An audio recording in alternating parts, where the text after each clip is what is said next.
No, hit snooze for 9 minutes. I'm not ready yet. Oh, it doesn't work that way? All right, fine. Only. Fine. Oh, 604, Talk 107.3 FM, WBRP. Mornings with Brian Haldane off and running. Brian here with you, John LaBeouf producing.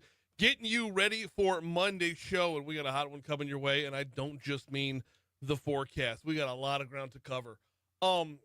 You remember last week when that guy got fired from the library for referring to somebody with the wrong pronouns? Well, a number of pastors put together a letter, sent it to the library board. We're going to have one of those pastors on this hour. Super duper looking forward to this conversation. Pastor Lewis Richerson from the Woodlawn Baptist Church going to join us later on this hour. Give you the rest of the rundown in just a little bit. However, we got to start things off with top stories and trending.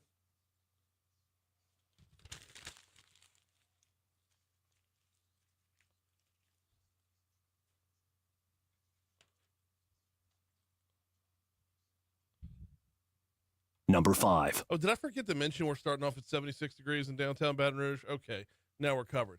It became official on Friday. The public address announcer at LSU's football stadium for the past 38 years, Dan Bournet, is hanging up the microphone.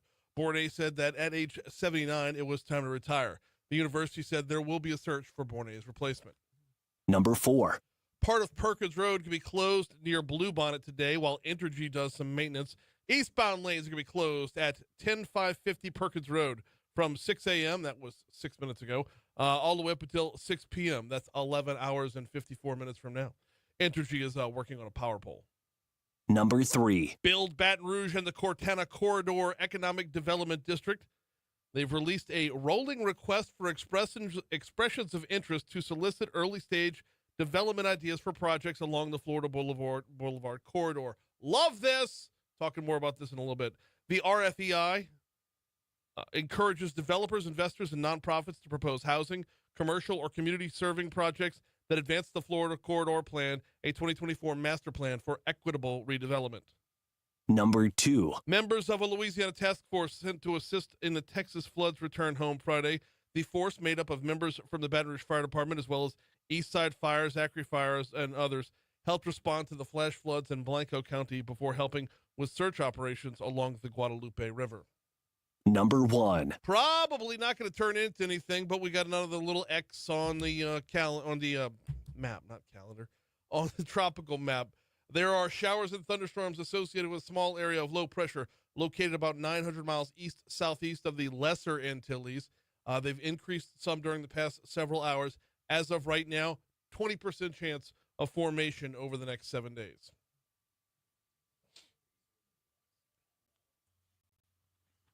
What's trending, John? Well, legal analyst Allison Gill said yesterday that reports that federal workers were tasked with reviewing Jeffrey Epstein files to flag any mention of Donald Trump are indeed true. So should I just brace for all week long there being a trending story about Jeff Epstein? Oh, I'm sure. Is that just where we're going to be all week long? But at this point, with the grand jury testimony and what's going to be included in that and how hard it is to get that out of a judge. At this point, man, we should just move on. No, John, that's the wrong answer. Why? Because that's how the bad guys win. That is true. All the nefarious characters, all the pedophiles, all the traffickers who are on that list, and I still believe such a list exists. Absolutely. Everybody who's on that list, they win if we move on. I'm picking, of course, but yes, absolutely. We cannot lose a war of attrition on this. No. So whatever needs to happen needs to happen. We need to see those files. I agree. Brian, perseverance, John. It's hard on a Monday, Brian. I understand. Well, it looks like you had your dates wrong on Shark Week. Dude, I know. But it's here now. I know. I went into Friday thinking I had a week to get ready. Yeah. I went into Friday thinking I had like all week long. I got one more week just of finishing out Modern Family with the wife. We're one episode away from the end, by the way. Finishing out Modern Family with the wife, maybe getting caught up on The Chosen or something. Yeah. But no, Shark Week's here. Oh, man. Shark Week is here. How did you find out?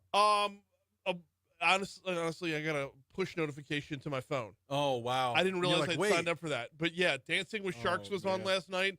Air Jaws 9 was on last night. Okay. It's here in full It's here. force. That's awesome. I can't wait. Man. So I've got some catching up to do right from jump. Yes, Yeah. yes. Dancing with Sharks sounds amazing. Oh, by the way, it's either tomorrow or the next day. We're talking with let me pull up this guy's name here. Dude who's in 3 different shows this Shark Week. Forrest Galante. Yeah. Is his name. He will be on with us. It's going to be pre-recorded because he comes on after the show's over with. He's on Alien Sharks, Death Down Under. Okay. Florida's Death Beach. And, I thought there was one more. Maybe he's just on the 2. Maybe that's it. Yeah. Anyway. If you've never been into Shark Week, the titles alone are so intriguing. I know. I need to tune in. So what started off more than 30 years ago Yeah. as environmental programming, as a reminder that, like, stay out of a shark's way, and they'll stay out of yours. And just as a reminder of, like, Jaws is fiction, okay? Yeah. Let's just remember that Jaws is fiction.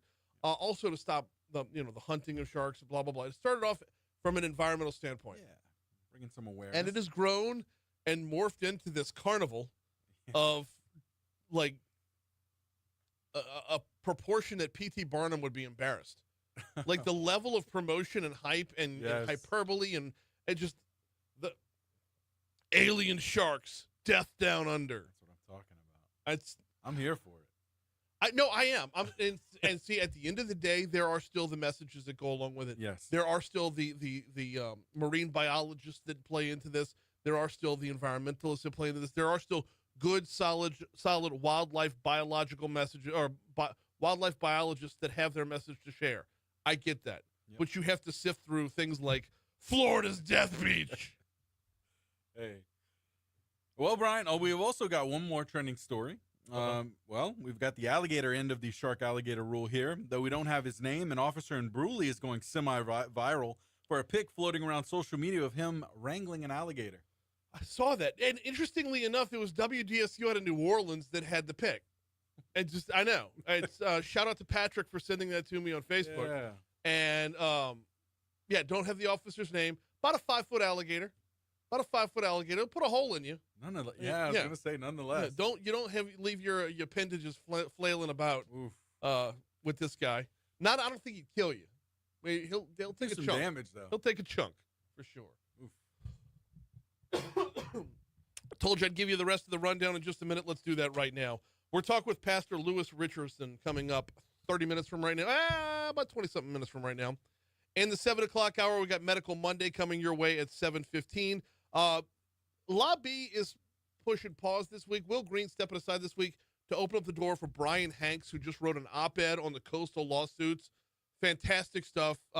Great read. We'll talk with Bryan Hanks at 7:35. 8 o'clock hour, I believe we have Moon on the phone at 8:15, talking all things under the sun with Moon. And then we'll wrap up. It is Restaurant Week. It is the first day of Restaurant Week. So I don't even know who our Restaurant Week guest is yet. But I do know that it's Restaurant Week. So we're going to be featuring, it's going to be like a Foodie Friday every day, John, except for Thursday. A Foodie Friday every day except for Thursday. And the reason for Thursday, Dr. Schrain. We're going to have right? Okay. Right? I mean, awesome. Yeah, but no, this is great. We get to feature some of the best restaurants around during Restaurant Week when they really step outside the box. They step out into their creative zones where chefs do chefy things. And it comes out awesome, and we get to celebrate it right here. So Restaurant Week is coming your way as of now, and we'll talk about it later on this hour.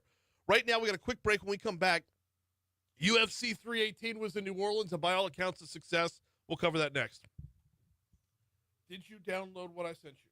I did, and edited it. I edited it. Okay. Yeah. I was going to say, I did take away I meant to include that in my email, and I was like, oh, we'll clear it up on Monday. And I'm like, oh, well, sports is really close to the front of the show. So, Oh, no, it was good. All right.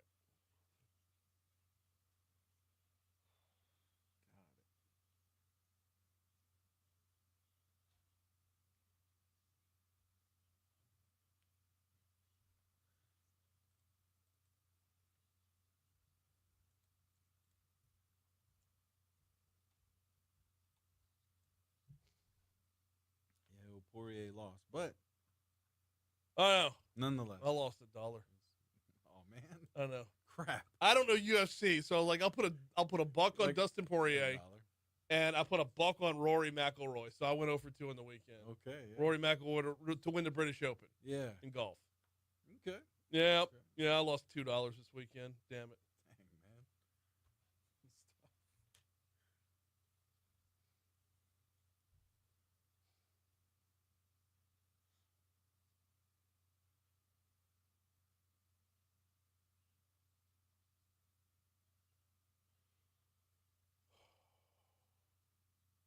Oh, I'm gonna need you to snag a pic of me at some point. Okay. Because I'm repping my Haspel this morning, Yeah. and I'm have to rep another Haspel tomorrow morning. So I'm putting together a little. I did an unboxing, and now I gotta do some Yeah. pics of me in it before I post the video. Of course. And I've also got a video of Mathern's grand opening from Saturday that I need to post. I could do that one today.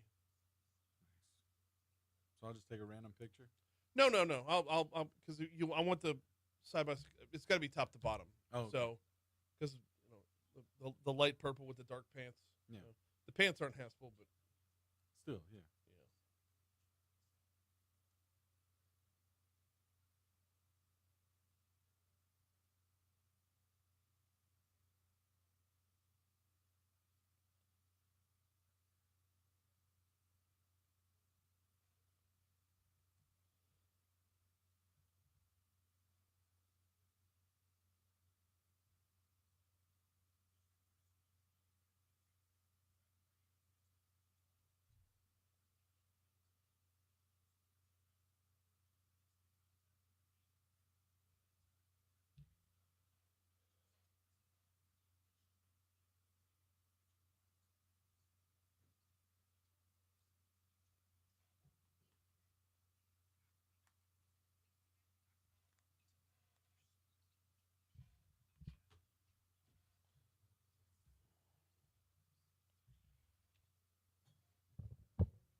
.616 rolling over to 617 to talk 107.3 FM WBRP mornings with Bryan Haldane rolling right along. All right, John, you edited this, right? Oh, you for sure. promise? I did. You promise? You promise? You could trust me. Okay. You could trust me. All right. UFC 318 went down at the Smoothie King Center in New Orleans over the weekend, and while Dustin Poirier, Louisiana's own Dustin Poirier, fell a little bit short in his final match, his retirement match, New Orleans was the big winner. New Orleans, the company putting out the press release yesterday afternoon. The Smoothie King Center sold out. 18,138 attendees, or the crowd was 18,138. $8,090,000, $8.09 million in ticket sales. Highest grossing gate in Smoothie King Center history. New Orleans and company, we had Walt Leger on with us on Friday. They're living that build-to-host model, and apparently it's sunk in with UFC's Dana White. This city's incredible. I haven't been here in a long time. You know, it's crazy. I tried to go down on Bourbon Street the other night, and I haven't been on Bourbon Street since me, Frank, and Lorenzo came here to watch the UFC to consider buying it. That was the last time I was on Bourbon Street. I didn't realize that until we came here. But the governor has been amazing. The athletic commission has been incredible. Caesar's Palace has been incredible. I mean, just I could go on. And the way these people support their own is awesome to see. I love that. Yes, we will figure something out here in New Orleans to make sure we come back a lot more than we have been. I'll take that as a win. And by the way, mentioning on the governor, I don't know, we spend so much time talking state politics and whatnot. It's easy to get bogged down in issues where everyone disagrees versus issues where everyone comes out a winner. It doesn't get lost on folks like Dana White when the governor shows up. He was out there for the fights. And I'm not going to try and break down any kind of tactics between Poirier and Holloway, but because I don't know UFC fighting at all. I just know that when the state wins big, we all win big. When you could pull an $8 million gate on a date where you weren't going to have anything else, it's not like the NBA's in season. So The Pelicans are, well, not like the Pelicans are going to do that anytime soon. But imagine mixing in, say, 2 of these a year, which I think you could pull off, huh? I don't know how often the UFC gets together. You're not going to have a gate like this because you're not going to have a monumental night like Dustin Poirier's retirement. But you could pull in 2/3 of that for sure. Put that in a rotation. Put that on a regular basis. And you really start to add up to the tab. Anyway, sad night for Poirier to end it on a loss, but he does end with a fantastic career under his belt, and he is Louisiana's own, and he is one of us, and we love him for it. 6:20, here's the Fox Business Report.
Good morning, Christy. Welcome in, Boo.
One quick second, y'all. We got out of that break super early, so give me one quick second here. I'm not up.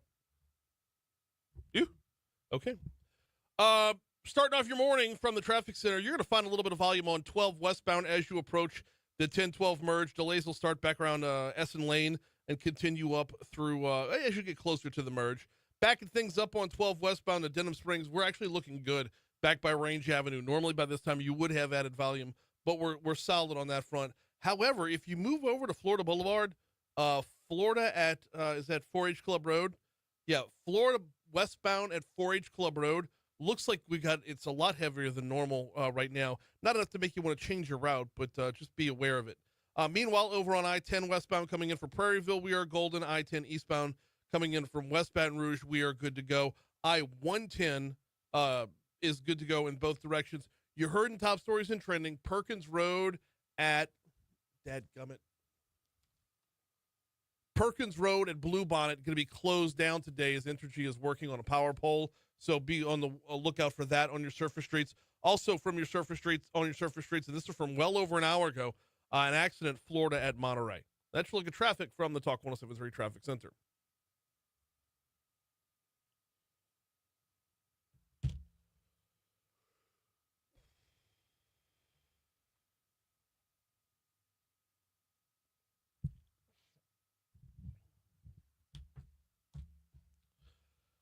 624 Talk 107.3 FM, WBRP mornings with Bryan Hanks rolling right along. About 11 minutes from right now, Pastor Lewis Richerson from the Woodlawn Baptist Church going to join us. What are we talking about this morning? Well, last week, a guy was fired from the library system for mispronouncing someone. And Pastor Richerson, along with another pastor and a whole lot of other signees, penned a letter to the library board talking about it from a First Amendment standpoint, among other angles. We'll cover it all about 11 minutes from right now. Before we get into our next topic, which is Florida Boulevard, by the way, want to remind you about the folks over at Neurojust, Neurojust. Neurojust.com is the website. I love this partnership with Neurojust because if y'all know anything about the show, you know that I believe that when it comes to mental health, we don't take care of ourselves nearly enough. And when folks are suffering from anxiety or depression, they're in that constant fight or flight mode inside their head. It's exhausting, and it takes a toll, where the mental translates over to the physical, because it is just flat out a constant battle. If you or someone you know is suffering from anxiety or depression, and traditional therapy might not be the right answer, maybe you want to avoid the prescription drugs, check out neurojust.com. What they do is something called transcranial magnetic stimulation, TMS they call it. TMS is an FDA-approved, non-invasive treatment for depression, uses magnetic pulses to stimulate areas of the brain involved in mood regulation.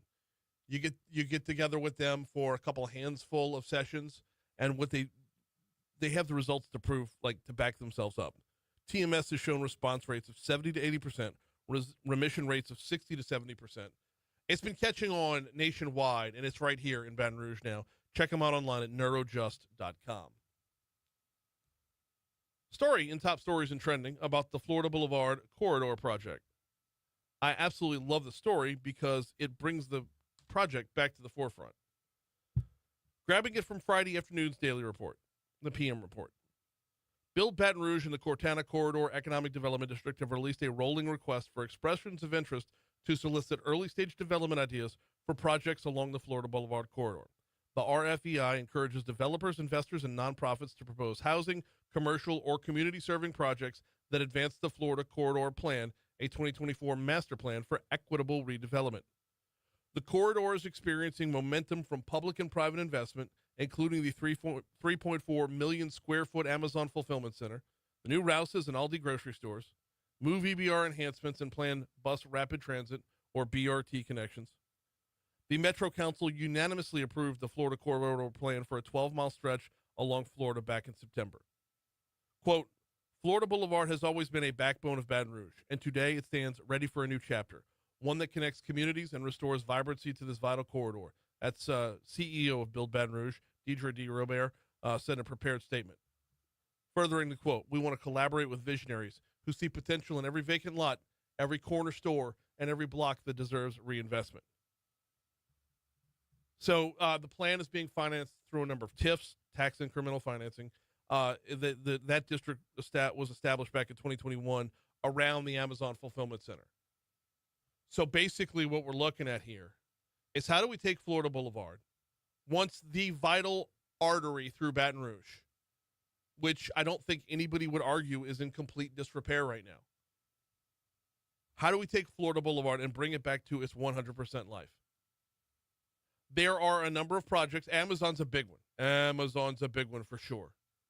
The Rouse's is a good move too. And by the way, there's going to be more coming to that Rouse's shopping center in short order. But can we rebuild Florida Boulevard one block at a time? Or is it going to take a massive undertaking to, and I hesitate to say it, but do others have to be relocated along the way? The corridor itself is broken down into, I want to say, 6 different phases. You got downtown, then you got from roughly 110 up to Foster. And I'm sorry, they're showing 3 phases on the website right now. Originally, this was 6. And then the third phase that they're showing on the website is Foster all the way up to the parish line. Within that, there are individual breakdowns in between.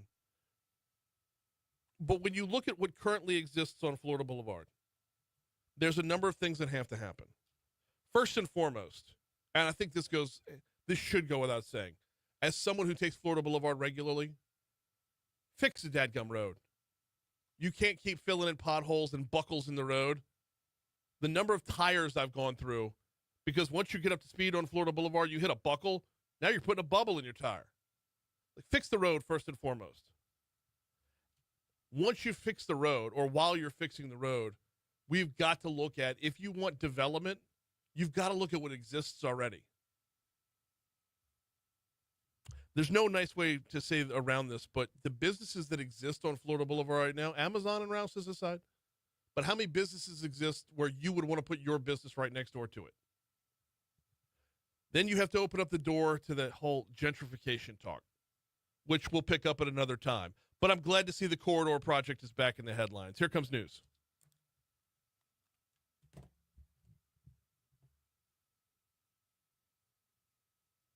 Oh, yeah. Do you have did I put this guy's phone number on the thing? Okay.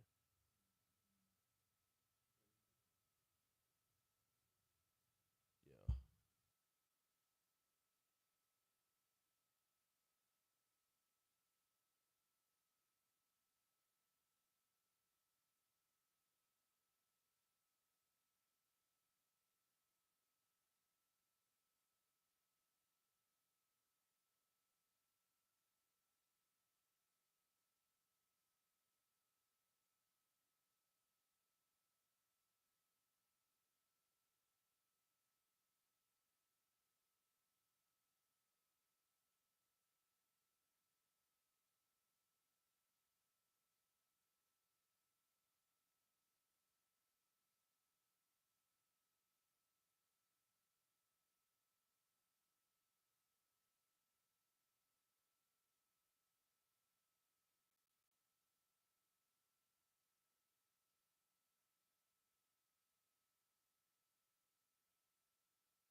I just said John was calling.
Galen says, what does equitable redevelopment mean? In short, it means avoiding gentrification, not trying to price everybody out of the market along Florida Boulevard. But honestly, I don't know how you do that.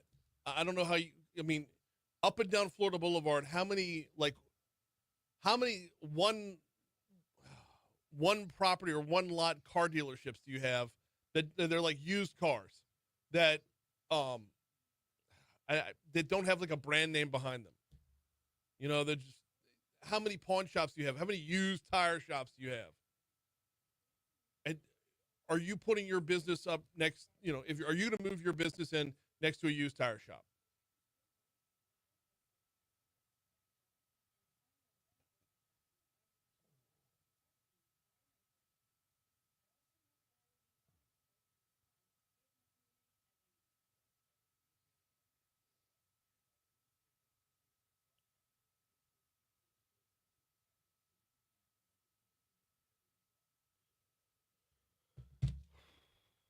Let me find I'm going to stay on task.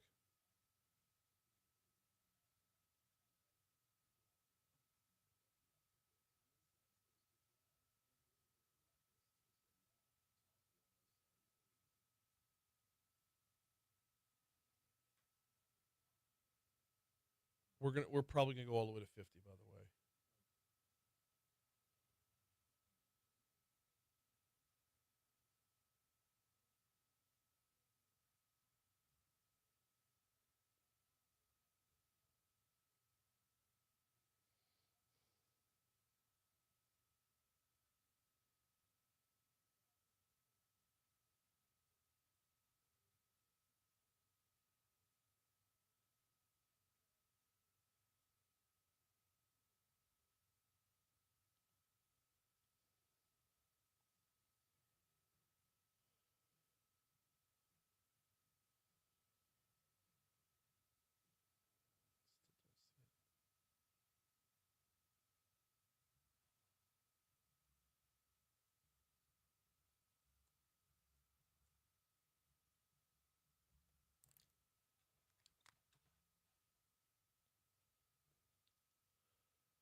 .637 Talk 107.3 FM WBRP mornings with Bryan Haldane rolling right along.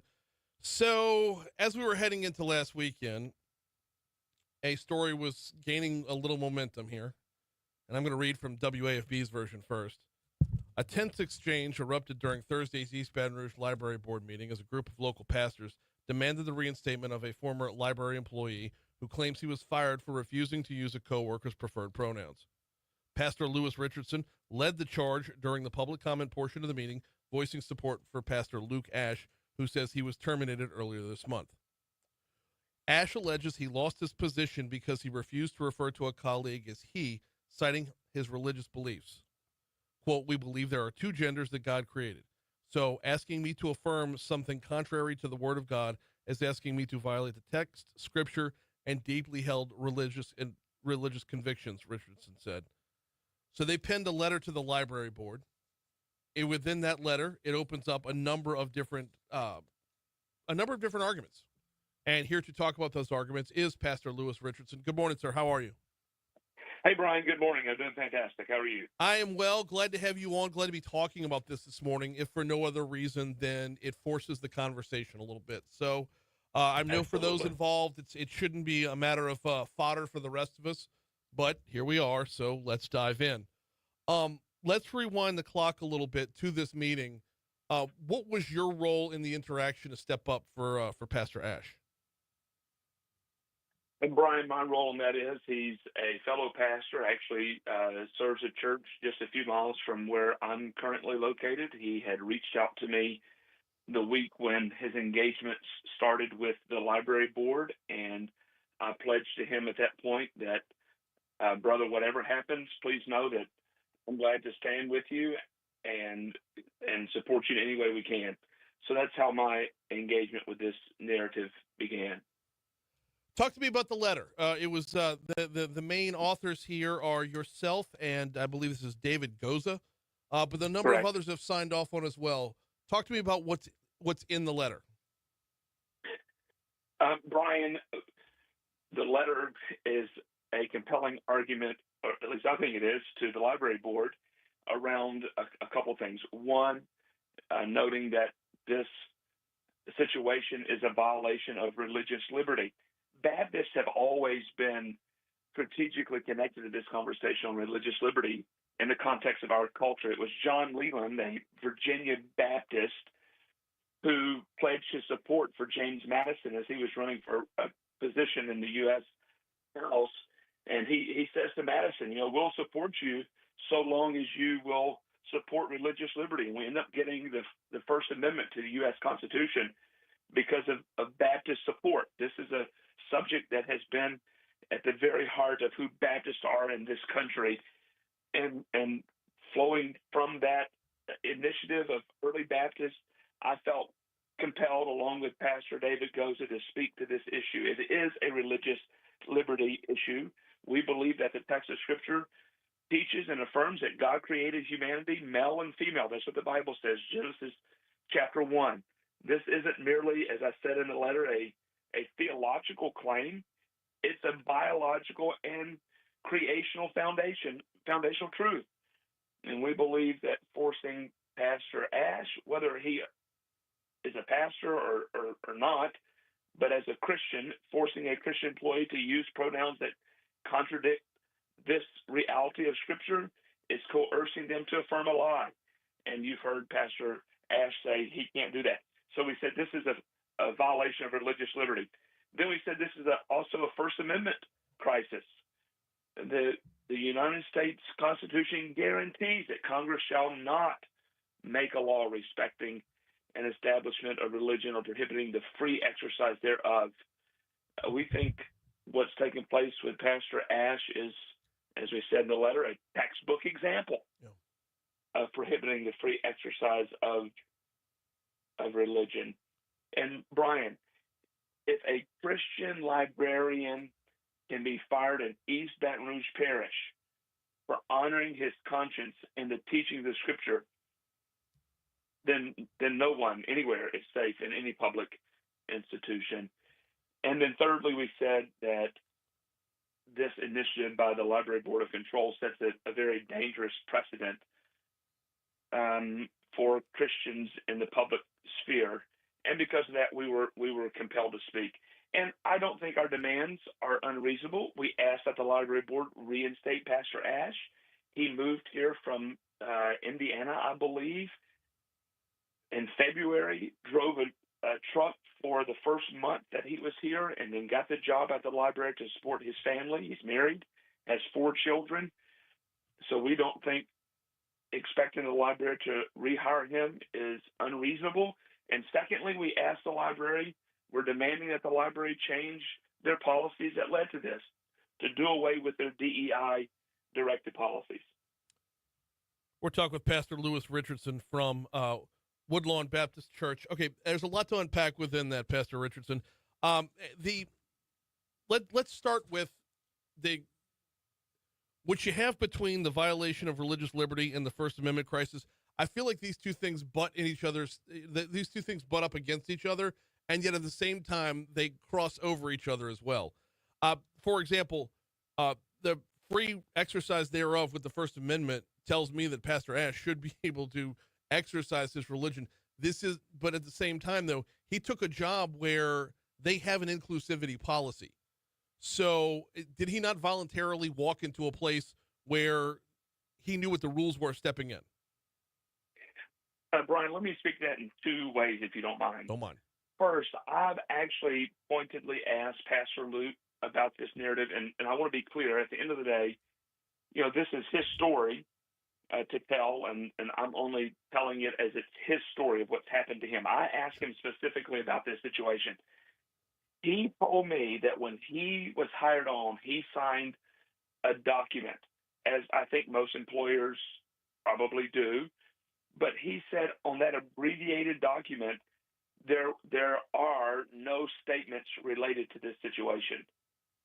Secondly, I want to say, even if he signed a document that said, that clearly articulated these DEI policies, this is a public institution. I do not believe that a public institution has a right to exclude Christians from their employment circles because of deeply held religious convictions grounded in the text of Scripture, a belief that Christians have held to for thousands of years. Mm-hmm.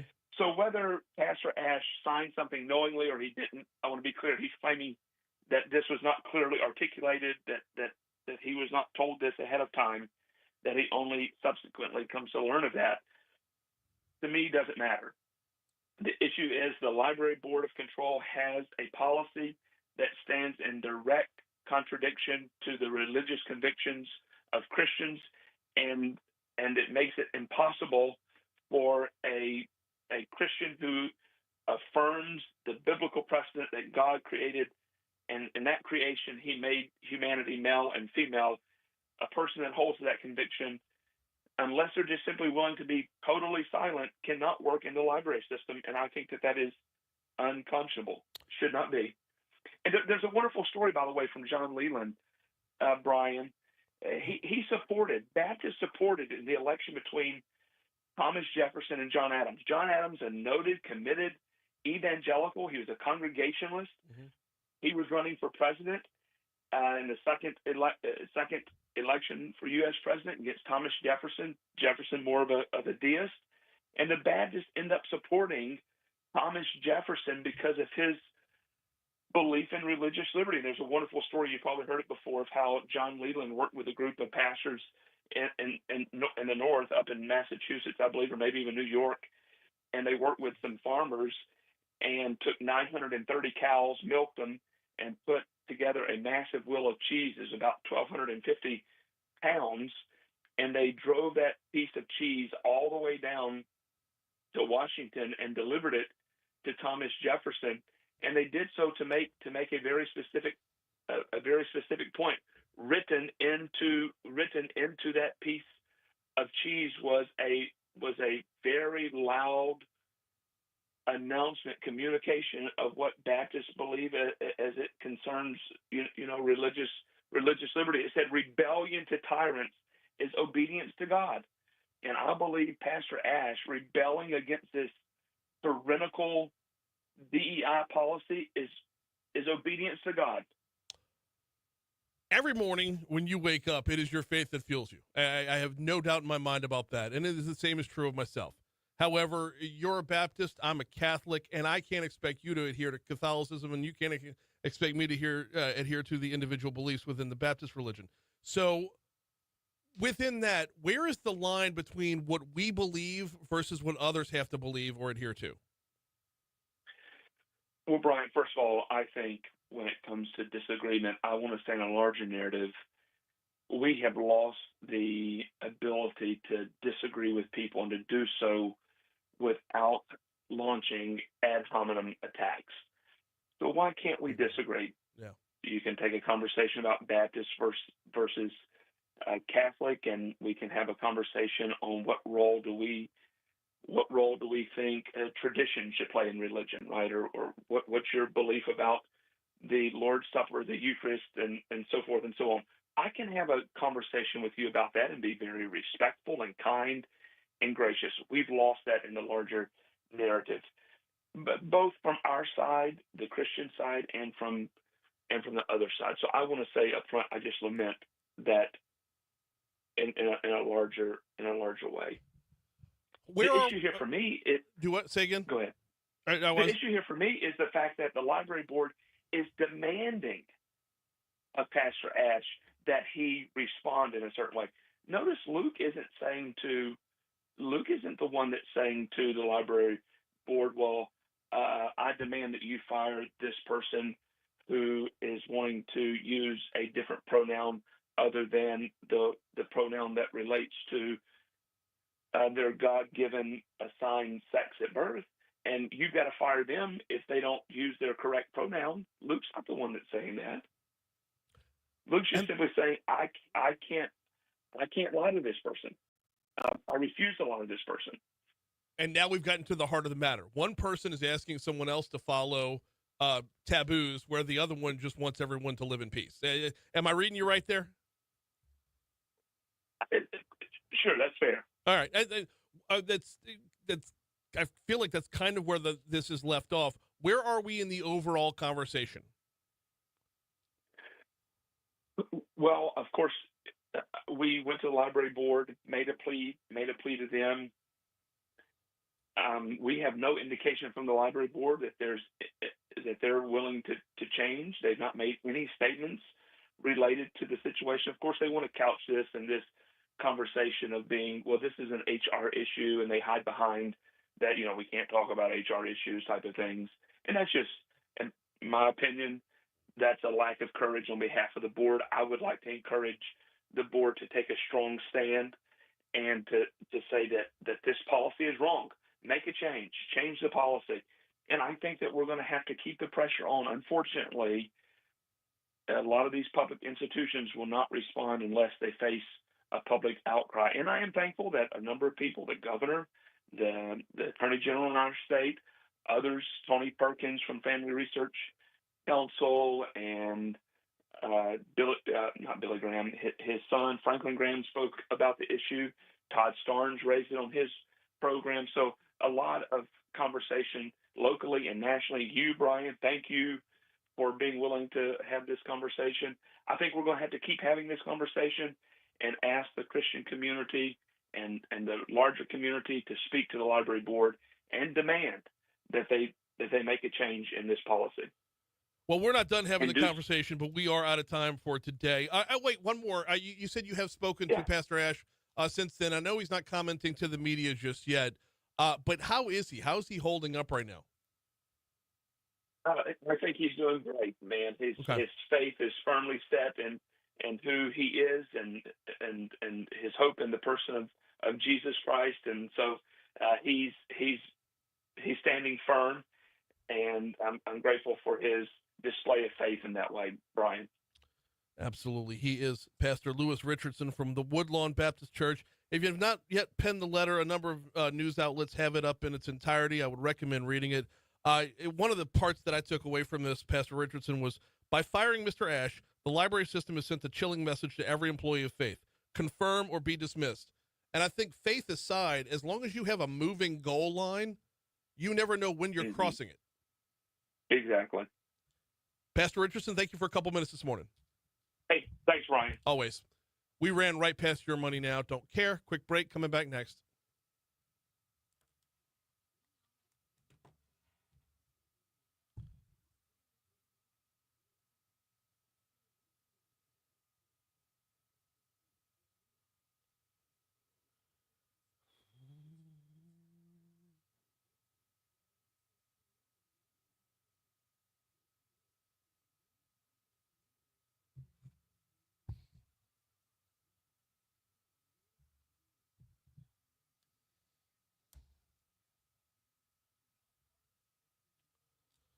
All right.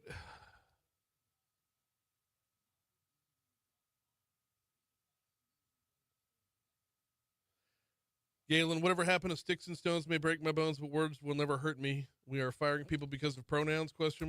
Yeah. Byron says, I can't prove it, but I strongly suspect issues like this are why Trump won this last election. You can prove it, Byron. The poll numbers are loud and clear. But you really did. You brought up a really good point. Is it stated at the library? Like if your place of employment, if it's already there, you know what I mean? If that's already established, like, although I don't agree with the library's stance or agree to, on, I mean, especially being fired. But if that's their policy, and you're agreeing that when you come onto this company, that you're going to adhere to these policies and you're going to respect people's pronouns. If that's already there, then I don't know. I feel like you made a really good point with that. But I don't know. I guess it wasn't clearly stated that by not respecting pronouns. It's one thing to respect someone's religion. It's another thing to have them adhere to their taboos. Right.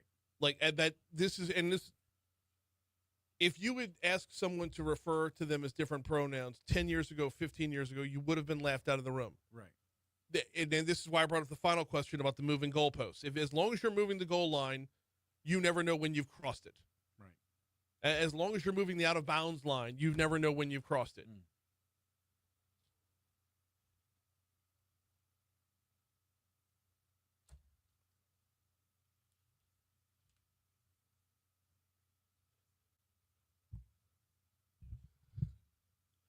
Yeah, Galen's right. I mean, how many of us get to review policies prior to employment? Answer is none. Yeah.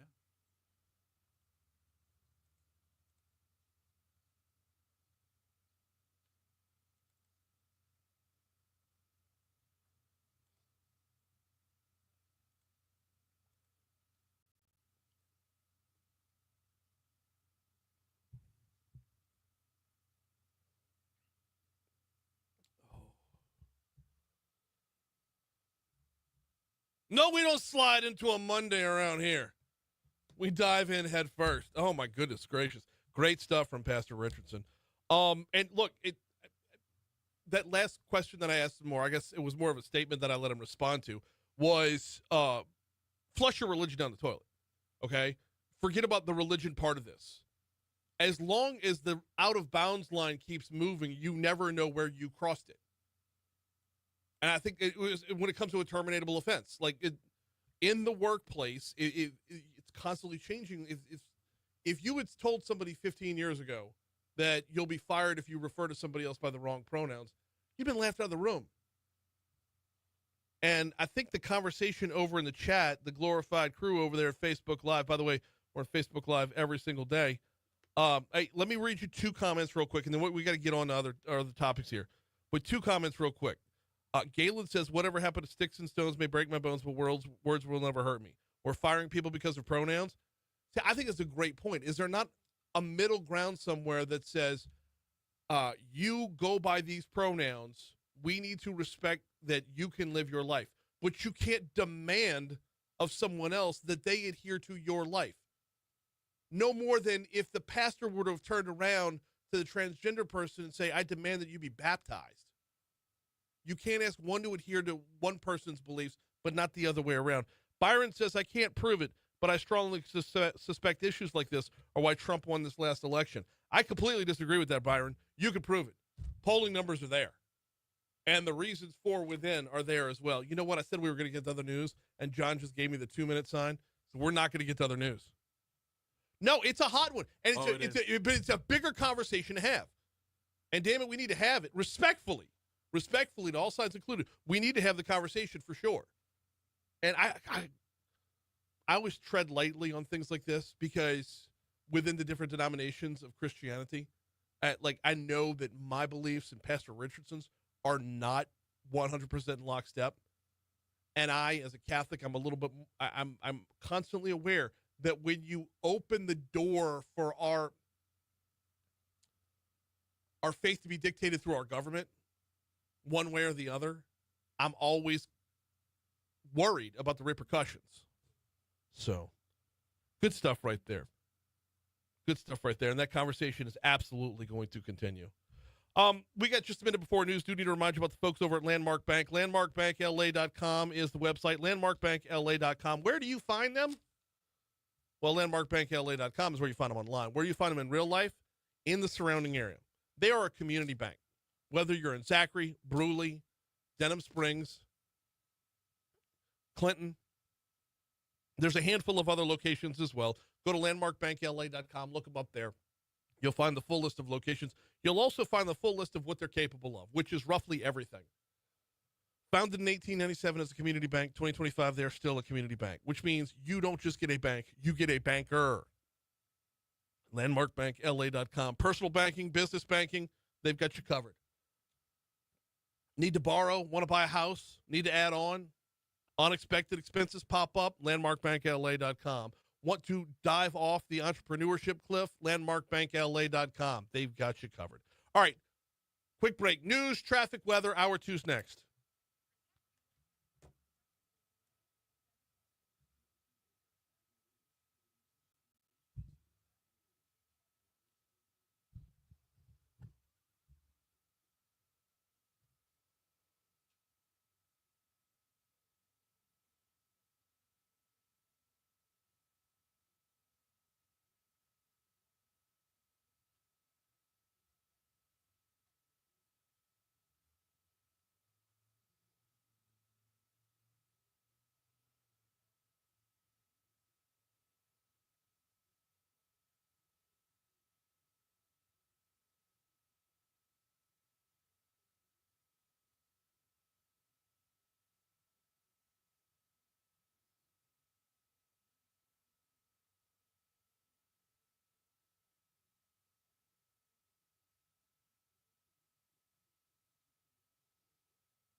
Galen says, how many of us get to review policies prior to employment? Answer, none. Well, you're offered the job, and then you go through all the paperwork process before you start doing the job. That guy wasn't allowed on a library floor or in the back room by the computers or whatever he was doing until he had signed off on all that stuff. And that's a part of the discussion that I probably should have pressed Pastor Richerson on a little bit more, but I felt like the appropriate outlet for that would have been to get to Pastor Ash.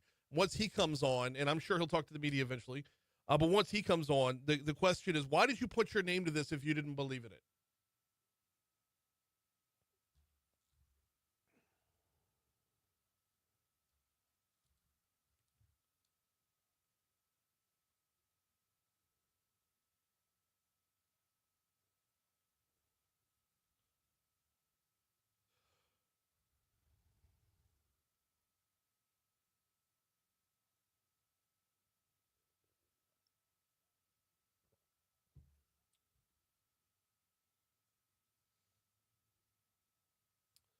Side note, do a whole lot of pastors have side hustles? Yeah. I don't know these things because, like, my pastor is like, I don't see Father Cleo slinging coffees at a Starbucks or anything. Like, it might be different within the Catholic Church. In the Catholic Church, sure. We don't have part-time gigs on the backside there. It's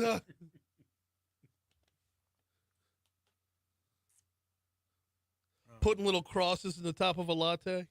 Hey, bro.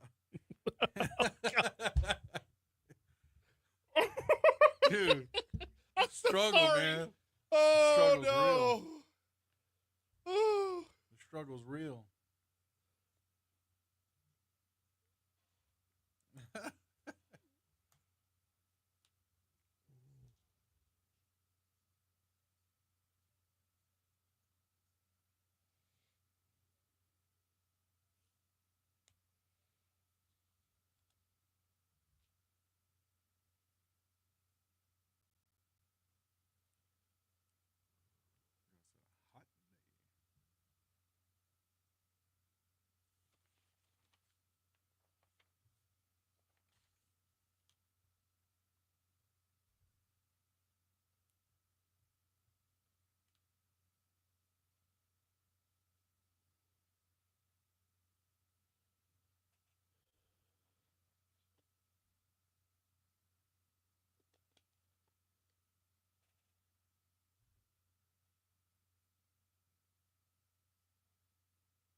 $7:05, Talk 107.3 FM, WBRP. Mornings with Bryan Haldane rolling right along. Fantastic conversation going on inside the chat this morning. Hop in if you're not in there just yet. Facebook Live. We're live on Facebook every single day. Courtesy of the folks over at Lake Urgent Care. We're live on Facebook every day. We are live on YouTube every day. The folks at Lake Urgent Care bring you all of our on-demand content as well. Any interviews that you may have missed. For example, last hour we talked with Pastor Lewis Richerson from the Woodlawn Baptist Church. After the show's over with, that's going to be available on demand at talk1073.com. So that's how we set all this up. Hour 2 coming your way right now. We got a busy second hour, Medical Monday coming up. We've got Bryan Hanks joining us at 8:35. He wrote an op-ed that I saw at the Center Square. I'm sure it's been published in other places as well. The headline or the title of the op-ed, Chevron verdict is a win for trial lawyers, but a loss for Louisiana jobs. We'll dig into that at 7:35. Right. Oh, by the way, preview for next hour, and I just got to text my guy Hightower's on the case. Modesto Tacos and Tequila going to be in the house this morning. And Steve is coming with him. Awesome. For a broad overview of Restaurant Week, Miguel Sanchez with Modesto and Go Eats Concepts. Cannot wait for that. If you've not partaken in Modesto, they're over there by campus on Burbank, kind of right down from where the original Walk-Ons is at, that little strip shopping center that's right along the side of there. That's where Modesto's at, and they do great work. So looking forward to that. Modesto Tacos coming up at 8:35. Right now, top stories and trending.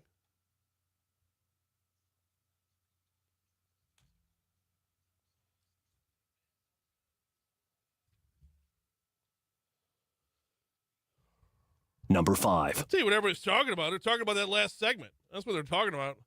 Whew.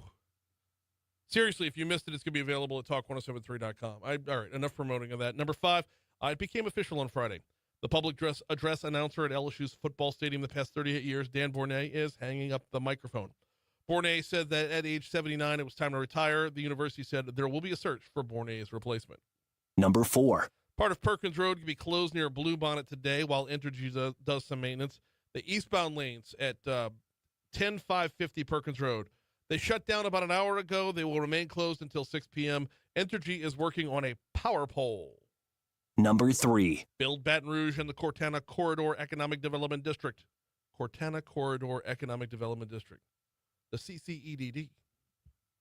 They've released a rolling request for expressions of interest to solicit early-stage development ideas for projects along the Florida Boulevard corridor. The RFEI, request for expressions of interest, encourages developers, investors, and nonprofits to propose housing, commercial, or community-serving projects that advance the Florida Corridor Plan, the 2024 Master Plan for Equitable Redevelopment. Number 2. Members of a Louisiana task force sent to assist in the Texas floods returned home Friday.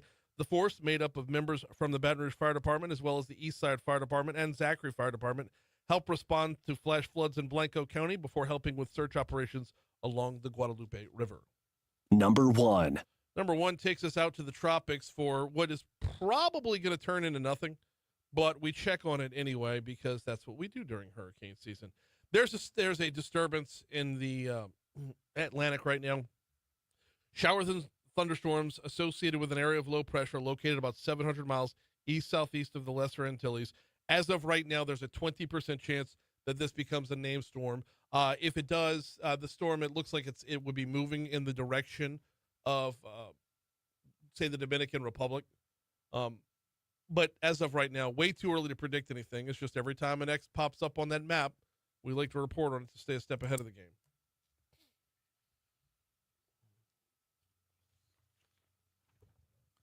What's trending, John? Well, legal analyst Allison Gill said yesterday that reports that federal workers were tasked with reviewing Jeffrey Epstein files to flag any mention of Donald Trump are indeed true. A little redaction going on? Plot thickens. Yeah, it does. It's going to thicken every day. Ugh. Yeah. So It's getting muddy. yeah, this is going to be one where, we'll probably be touching in on this a lot, but I mean, you can't overburden yourself with it, but you can't let it go either. That's right. Because if you let it go, then the bad guys win. That is true. If you let it go, the bad guys win, plain and simple. But you also can't let it drag down every day. Right. So, yeah, you need a healthy balance for Yeah. sure. But yeah, release the files. Well, Brian, it looks like we had our dates wrong on Shark Week because it is here now. it is here now. Started last night. Yeah.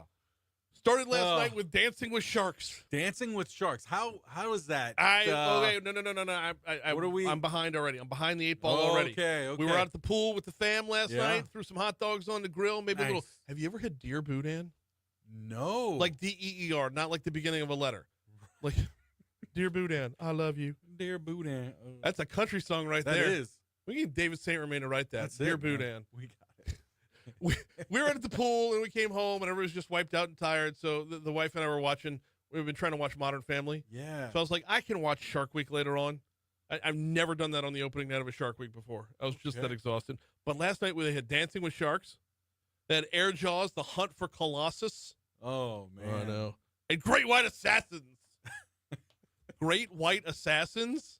Oh, man. They named a show Great White Assassins? Great White Assassins. We can take that a couple ways. I don't know. Coming up tonight, you got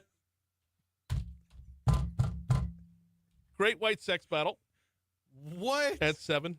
Wow. Put the kids to bed. Yeah, Huh? I'm telling you. Man. Jaws versus I'm guessing Great White Sex Battle is not going to be what people think it is. No, probably not. Jaws versus Mega Croc. That sounds like it's on sci-fi. That doesn't even sound real. Yeah. Well, tell me it's followed by Sharknado. It's followed by In the Eye of the Storm, Shark Storm. You couldn't have put that on a tee any better. I mean, you could not have teed that up any better. Oh man, and I'm not even looking at your notes. No, well, I got the Shark Week lineup in front of me. Nice. I like to, commit it to memory so I know what I need to record. Yeah. To go back later on. Oh man. And dude, I'm in for all of it. I know. Yeah. I know it's not where they're started. I know the actual marine biologists that got on board at the beginning of this thing, the environmentalists that started this thing, the actual message of nature that used to be has been overrun with Black Mako of the Abyss. Okay. Or where's another good one? Oh, coming up on Wednesday, Alien Sharks Death Down Under, which we'll have Forrest Galante from that one. Yeah, Surviving Jaws on Thursday. So just as much as it is entertaining, it's informative, right? I mean, Franken Shark on Thursday. Okay, now we're getting somewhere. I'm intrigued. It's so I'm bad. Ready. You're in for it. I'm 9 ready. PM, I'm here for 9 p.m. on Thursday. Franken Shark. I'm ready. Here we go. My God. And I think I apologize in advance for saying this sentence out loud. Okay. I think it's time to declare that Shark Week has officially jumped the shark. Okay. All right. And we've got the alligator end of the shark-alligator rule, though we don't have his name. An officer in Bruley is going semi-viral for a pic floating around social media of him wrangling an alligator. Hey, shout out to Patrick for sending that one to me, making me aware of it. It was WDSU out of New Orleans, its Facebook page that had it. I would like a lot more information on this. Yes. Because, alligators just on the street in Bruley, up on a curb in Bruley. About a 5-footer here. Not gonna might not kill you. Might not kill you. He'll leave a hole. Oh yeah. He'll leave a hole in you. Yeah. But shout out to the officer from Bruley for handling him. I mean, 5-footer's nothing to mess with. Oh no, indeed. No. Indeed, man. Oh wait. Apparently there is the whole story. Hang on. Let me see if I got this here. Okay. Yeah. Oh no, this is it's a different shark alligator story that we'll have tomorrow. Well, okay. Shout out to Paul Arrigo for letting me know, but that's a different story altogether. All right. Sounds good. We are way late. 7:14 to Talk 107.3 FM. Quick break. Medical Mondays next.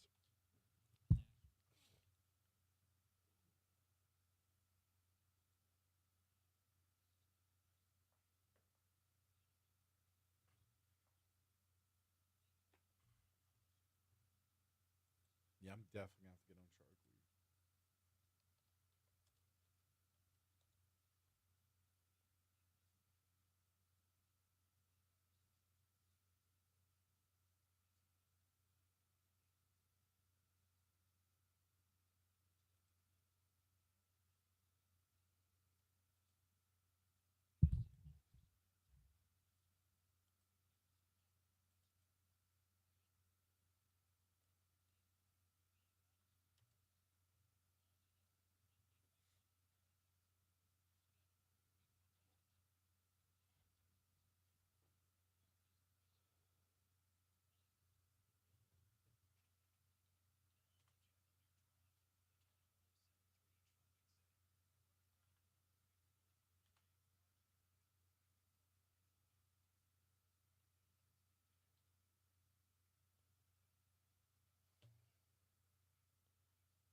It's time for your weekly checkup. This is Medical Monday, presented by Our Lady of the Lake Health. Yes, it is time for Medical Monday, and today we're exploring the growing role of wearable health technology. Devices like smartwatches, fitness trackers, they're helping people monitor everything from heart rate and sleep patterns to irregular rhythms and oxygen levels. Heck, mine tells me I need to stand up 3-4 times throughout the morning. We got Dr. Kenneth Savello on with us. He's a board-certified specialist in clinical cardiac electrophysiology, cardiovascular disease, and internal medicine, here to break down how wearable devices are being used in clinical practice, what patients should look for when choosing a device, and how the technology is shaping the future of heart care. Dr. Savello, welcome aboard. How are you? Yeah, thanks for having me. I'm doing great. Now, glad to have you on here because I think sometimes we might all have the Apple Watch on, but not know what it's capable of. We might not be taking advantage of everything that we've got literally already on our wrists. So let's dive right in. What are some of the wearable health devices that are out there, and how are they typically used by patients today? Yeah, I'll probably put them into three different categories. Currently, the first would be just a smartwatch, either an Apple Watch or a Samsung. And then next you have rings, Oura Ring, O-U-R-A is probably the most popular one you hear of, but there are other vendors. And then the third would be just what I call a strap, and that would be like a Whoop band or a Fitbit band. So it really breaks down to either a watch, a strap, or a ring. I think moving into the future, wearables will truly be things you wear. There'll be eyeglasses, there'll be your shirt. But for now, they'll be things you'll put on your body. What do we use them for mostly right now?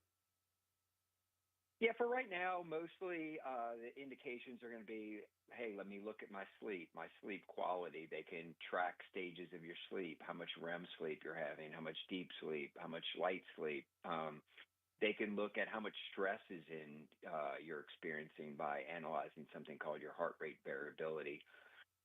For women, they can look at, they can help predict your cycle. They can monitor hormonal shifts. And body temperature and oxygen levels at night for people, screen them for possible sleep apnea. We're talking with Dr. Kenneth Savello for Medical Monday, presented by the folks over at Our Lady of the Lake. The fitness trackers, the smartwatches, these things are all over the place now. How do they support heart health and early detection? I think probably the most basic way, if we think back to the first wearable, it was a pedometer. And really, it really made people aware of how many steps they took a day. And so, the common thing was do 10,000 steps. So I think the first thing is they make sure you move. But what wearables do now that they talk to your phone, they sort of coach you as what can you do with your life to improve the thing that it's tracking, whether that's sleep quality, stress, people with atrial fibrillation. So it's gone beyond just a tracking device. Mm-hmm. It's actually becoming sort of a coach in your pocket. I want to go back to the sleep stuff because with my Apple Watch, I charge it at night. Should I be finding a different way? I mean, should I figure out a different time of day to charge it so that it monitors my sleep? Yeah, I typically, when I get home in the afternoon, I'll charge it. It charges pretty quickly. Mm-hmm. But for people, some people don't want to get in a shower or a bath with a watch. You just charge it while you're taking a shower, and then by the time you get out, you may be up to 100%. But yeah, I think it's a great idea to sleep with it because not only can you track how much sleep you're having, but with the Apple Watch, it can screen you for sleep apnea, which is really a silent killer that results in high blood pressure, tiredness, fatigue, weight gain, atrial fibrillation. So for most people, it'd be a good idea to wear it at night. Okay. All right. Good to know right there. That's I might have to change things up at the house. Yeah, Absolutely. Because I use mine for my workouts, obviously.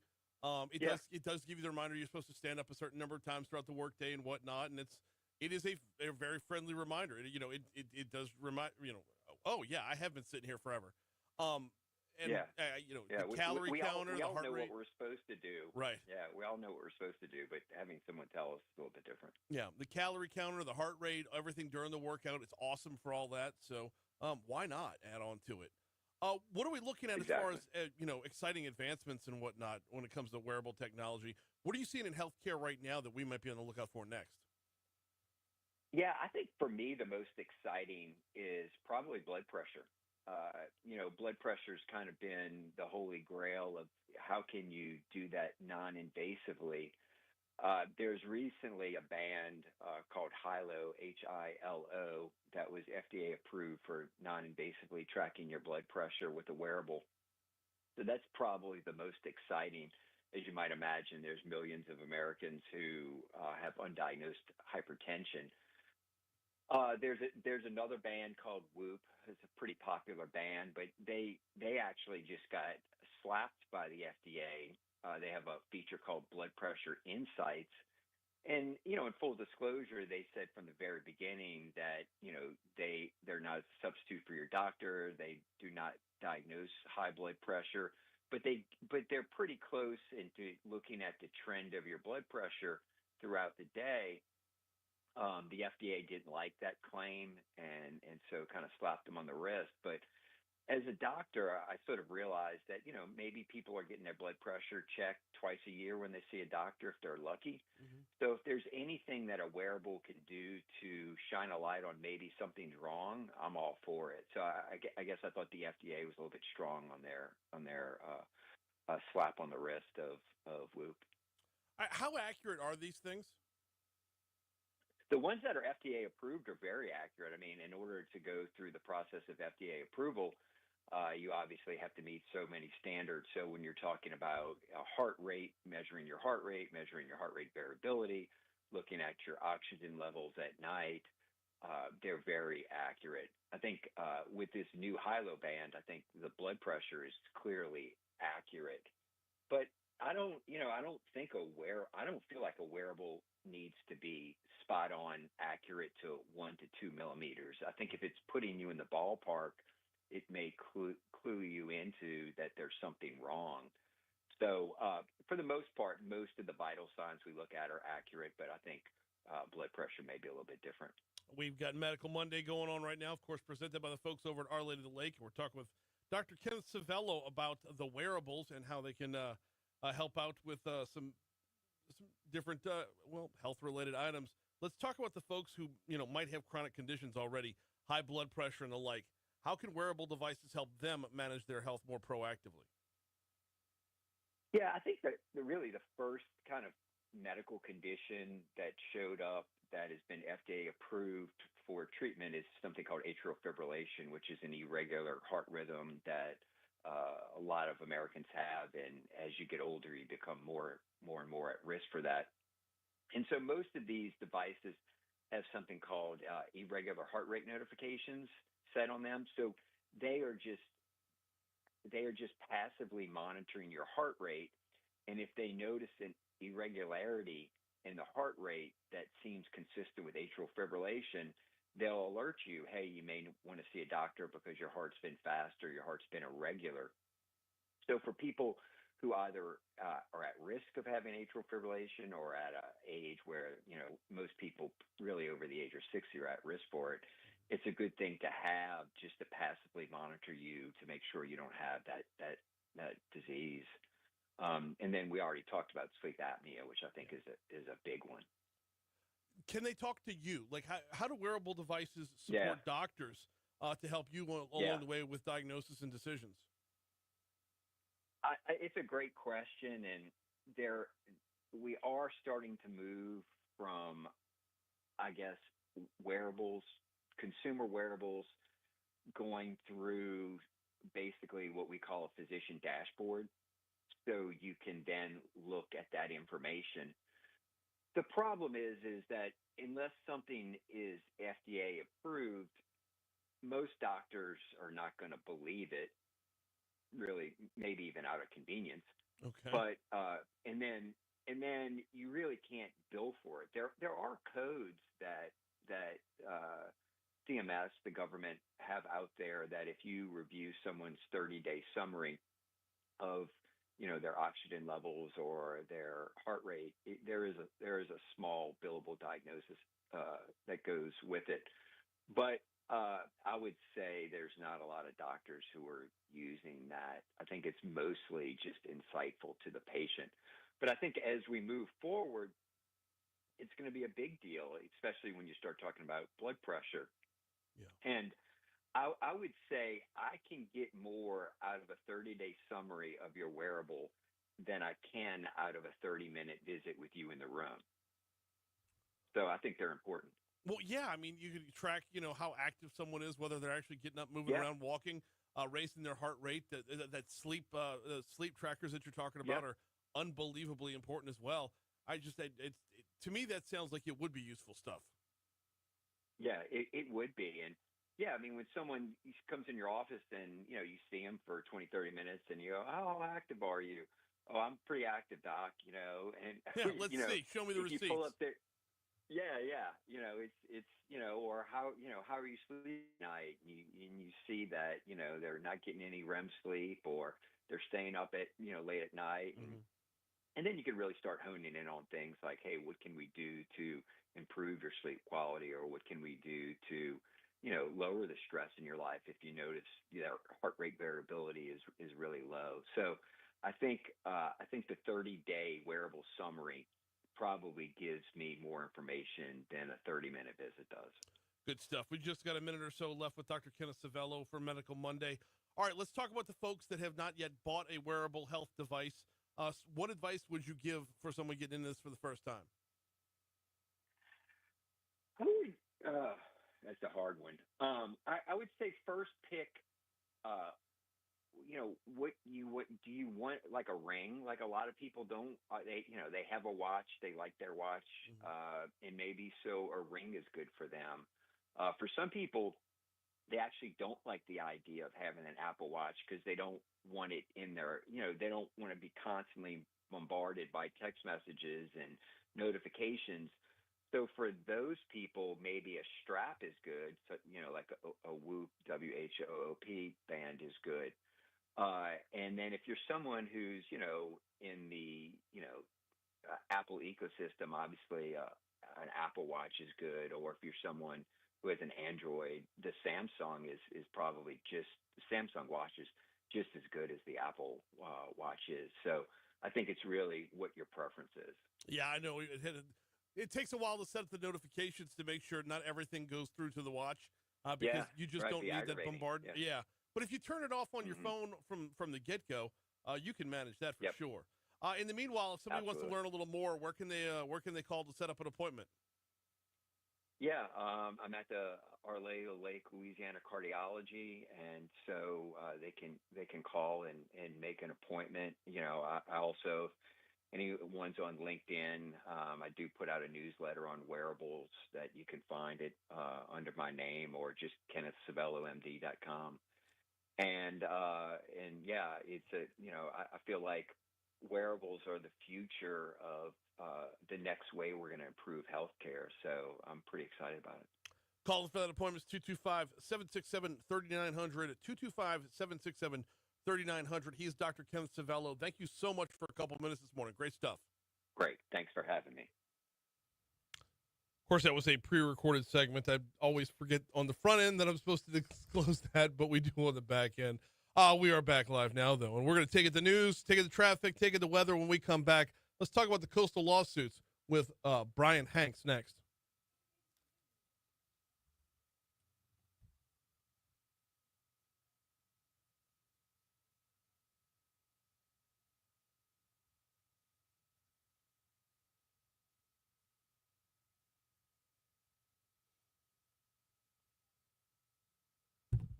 Byron says, I wear two wearables. It's like having two electronic nagging wives telling me I don't move around enough.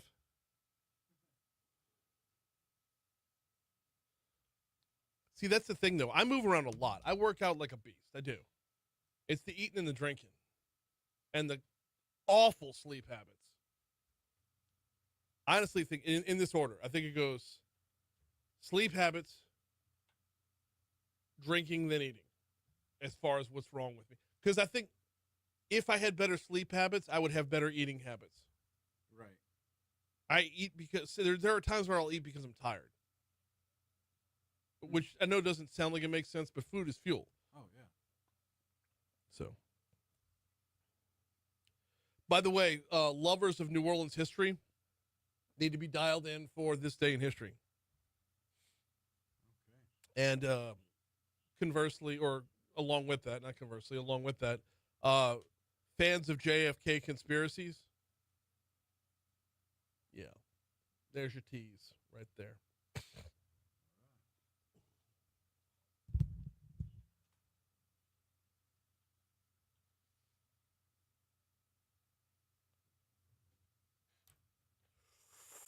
I wanted the center.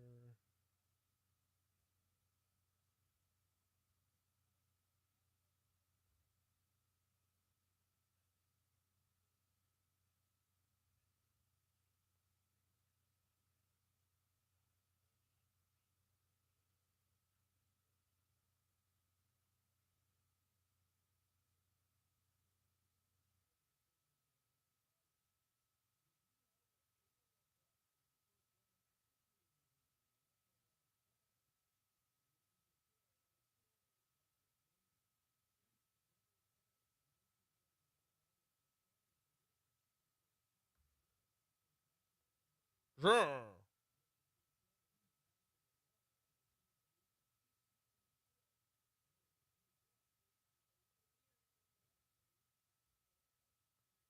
Did you know?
Supposed to be.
Oh, your mission today?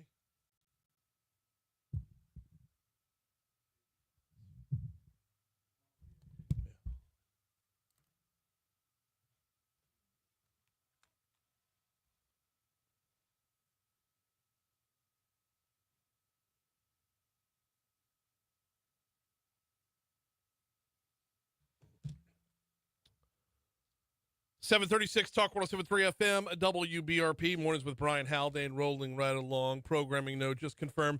Moon Griffon back in the saddle today. Back from vacation. A well-rested Moon Griffon, which is dangerous for the rest of us. Will be coming your way from 9 to 11. Actually, sneak peek. Moon joins us every Monday at 8:15. We talk about everything under the sun with Moon. Right now, time for a conversation. We normally have a conversation with the folks at LABI at this time, the Louisiana Association of Business and Industry, your state's Chamber of Commerce. They have handed off today to Bryan Hanks, the president of Beta Land Services, who recently penned an op-ed. I read it over at the Center Square. He joins us now. Bryan, welcome aboard. How are you, sir? I'm good, Brian. Thank you. Appreciate it. No, glad to have you on here. The long and the short, well, the headline on top of the op-ed, Chevron verdict is a win for trial lawyers, but a loss for Louisiana jobs. The long and the short of it is we are showing so much improvement on the economic development front, but when it comes to the coastal lawsuits, this is very much still an albatross around our necks. Walk me through the op-ed. Well, the whole point of the op-ed was just it's not to be disparaging in any way, shape, or form, but to just what you're talking about, to stress the opportunity that we have for our state that we haven't had probably in my lifetime, and I'm 66 years old, soon to be 67. We have the stars have aligned. Mother Nature has blessed us with all of these great attributes for storage and for oil and gas and for anything we need, sun, wind, everything. But the bottom line is we have a horrible legal environment, and we have a select number of trial attorney law firms who prey upon our industry. And it's just the bottom line. I've been involved in this for 44 years. This started back in great down this track back with Carbello back in the early 2000s. Mm-hmm. And we continue to fight this some 30 years later. The good news is this most recent legislative session, the governor and the legislators took some very positive steps. Logal and Moga Lobby were all supportive in getting to that point. So we're making progress, but there's still more to do. And that's what the whole point of the op-ed was. Stay focused. We'll see where it goes. There are still a number of these outstanding. There are 40 plus of these coastal lawsuits.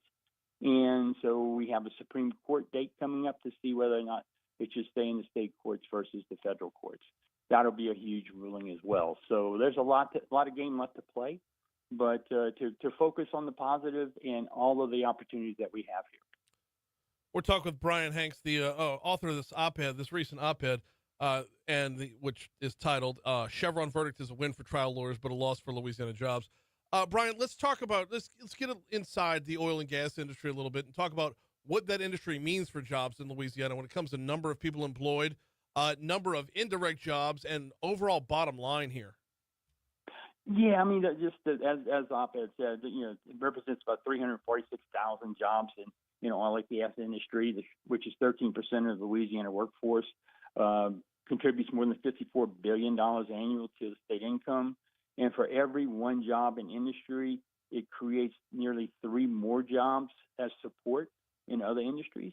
And then that's a very positive for our state. So, and we've been contributing to that level or more for many, many years, as we all know who are listening. So we just want to continue to build on it. We have the greatest workforce in the world when it comes to people that work for oil and gas.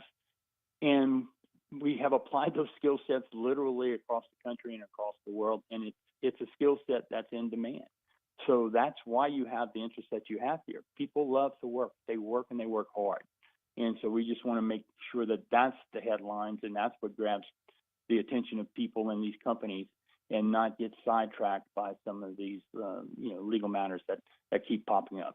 Yeah, I think when you spell it out in terms of, just how many jobs, how many folks are employed, and what number that brings to the bottom line, it really, it really shapes the whole argument. It's, like you said, 346,000 people, and then for each job that the industry creates, nearly 3 additional jobs across the economy chime in as well. When you start talking about numbers like this, and your op-ed does a great job of explaining this.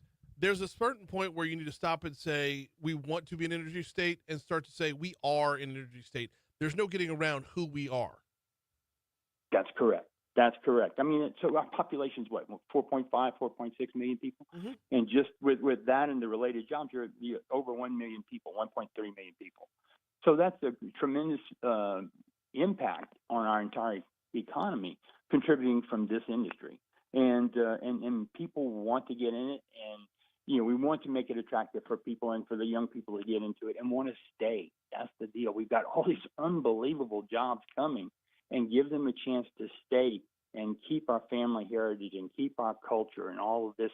It's here to be had. Let's do everything we can to assure that it does.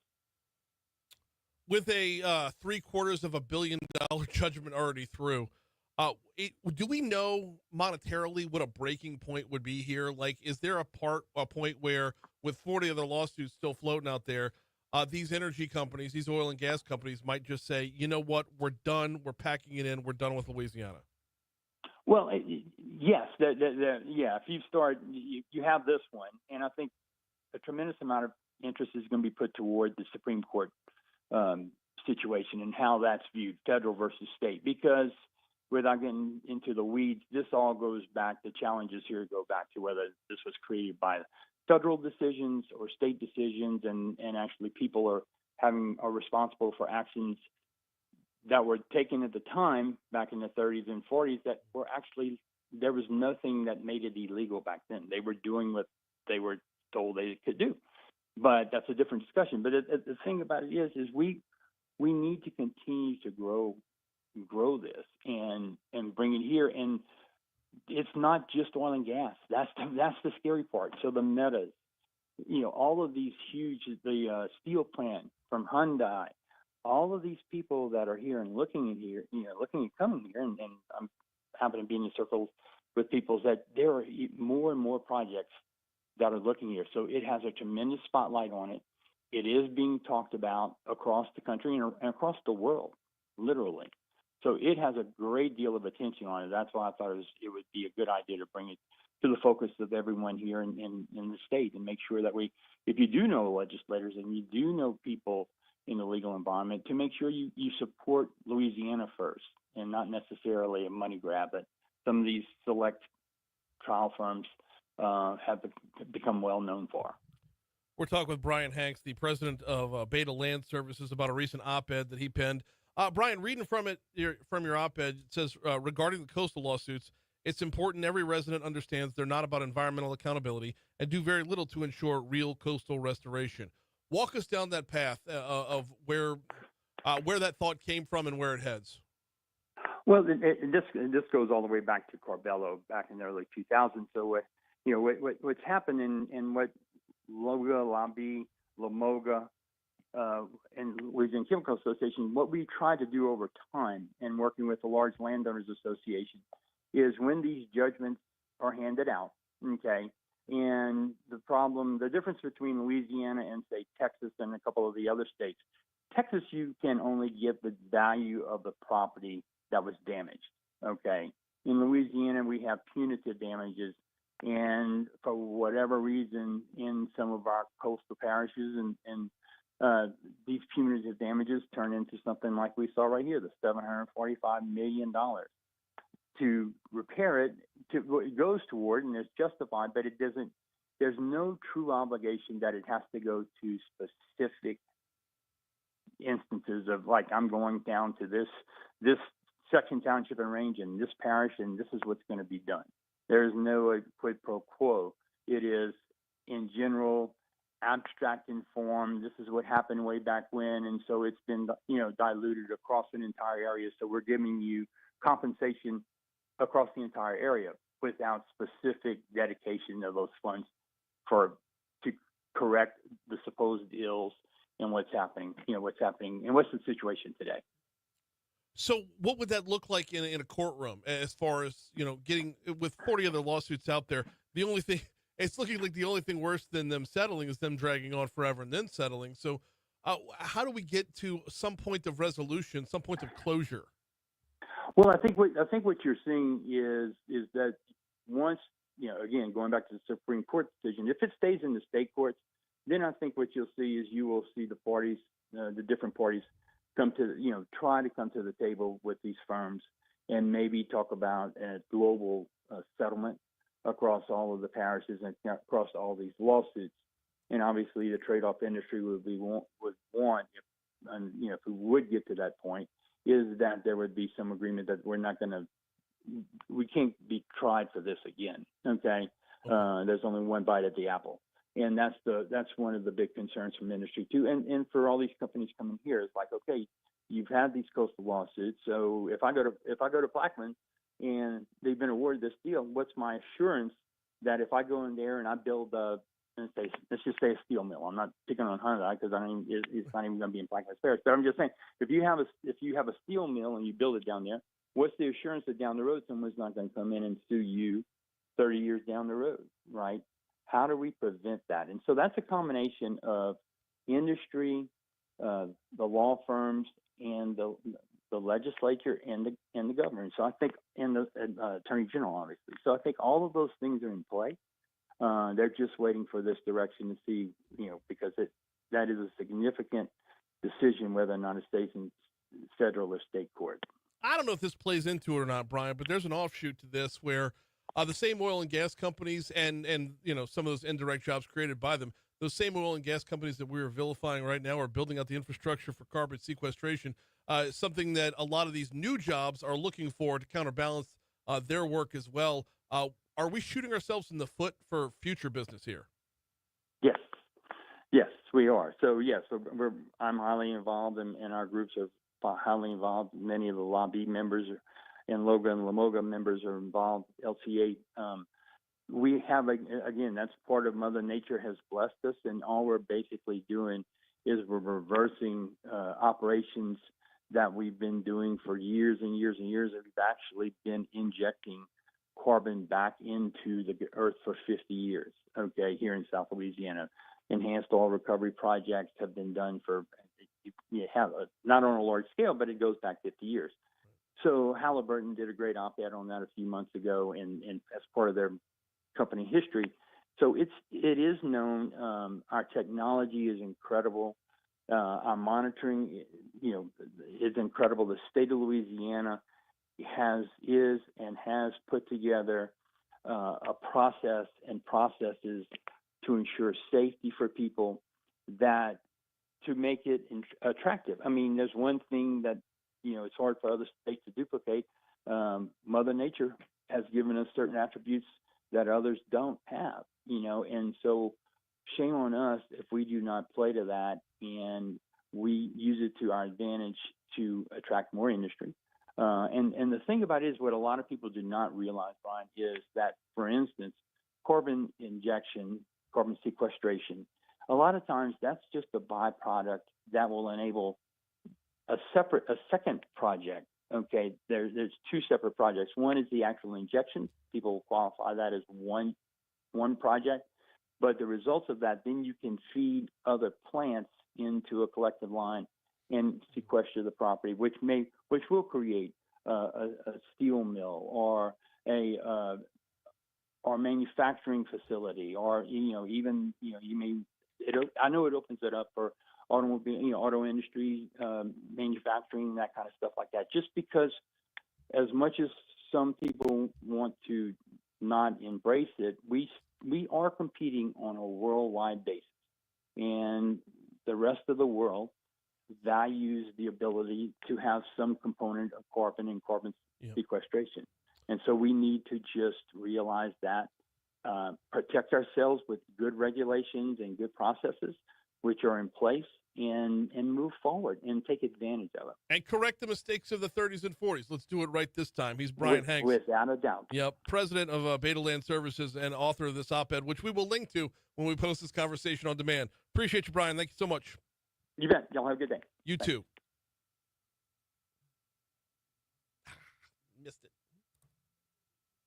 Missed it by 2 seconds. I had the good clock up. Yeah.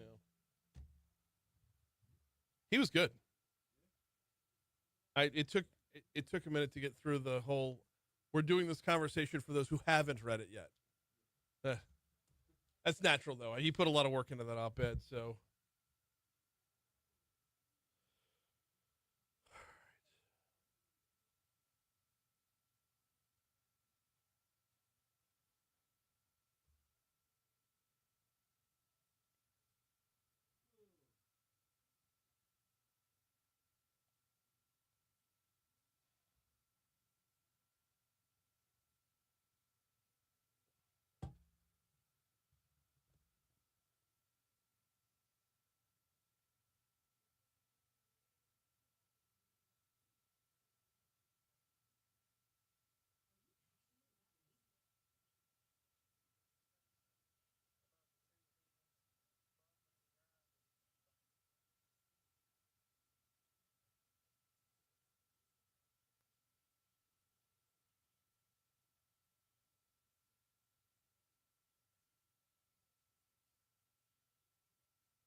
Oh, Nelly.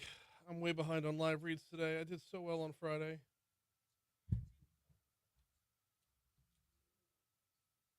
Debbie says Lake Maurepas should not be part in the carbon industry. It's not.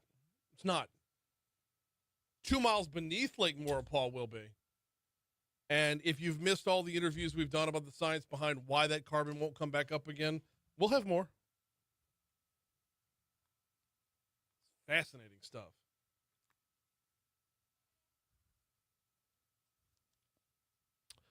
$7:55, Talk 107.3 FM, WBRP, Mornings with Bryan Haldane, rolling right along. Whew, man. Moving fast for a Monday. I'll tell you what. There it is. Okay. Sorry, huge old stack of papers over there. We're probably not even going to get to half of them.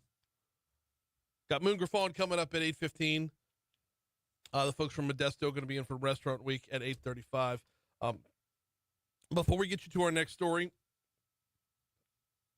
want to remind you about the folks over at the Louisiana Travel Association. Travel Summit 2025 is coming up August 26th through 28th in Lake Charles. We will be on scene for that. We do a special kind of, it's a 2-day, we're there for 2 days, although we jam-pack all the content into one day. So basically what happens is I'll do my morning show, step away for a minute, come back, do a midday show. We interrupt Brian Kilmeade for that.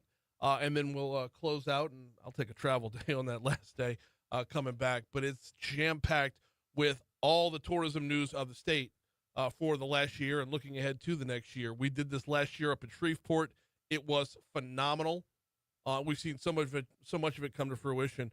But this is one of those times where we get to get a glimpse behind curtains that we normally wouldn't get a glimpse behind. And I absolutely love it. So Louisiana Travel Summit coming up on August 26th through 28th, and we will be there. And a shout out to the Louisiana Travel Association for getting on board on sponsoring Brian's Big Adventure.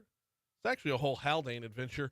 As taking the fam after the show Friday, we are heading over to Miller's RV to pick up an RV and then head on out to enjoy a lot of what Louisiana has to offer. We're sticking in the southeastern corner of the state. As we'll visit an RV park in Robert and then a state park up in Washington Parish at Bogue Chitto. I should holler at Weibel, Representative Weibel. Hey, we're going to be in your neck of the woods. But the folks at the Louisiana Travel Association, of course, the great folks at Miller's RV, bringing you Brian's Big Adventure. Hopefully going to be a lot of content online, and hopefully it's not me getting hurt. So stick around for that. I'm starting campfires. I have no worries about myself on the grill. But you get me out in nature, and I know I grew up on the North Shore. That was a long time ago, boss. That was a long time ago. Like last time I went for a fishing license, you couldn't do it online. So, just as an aside.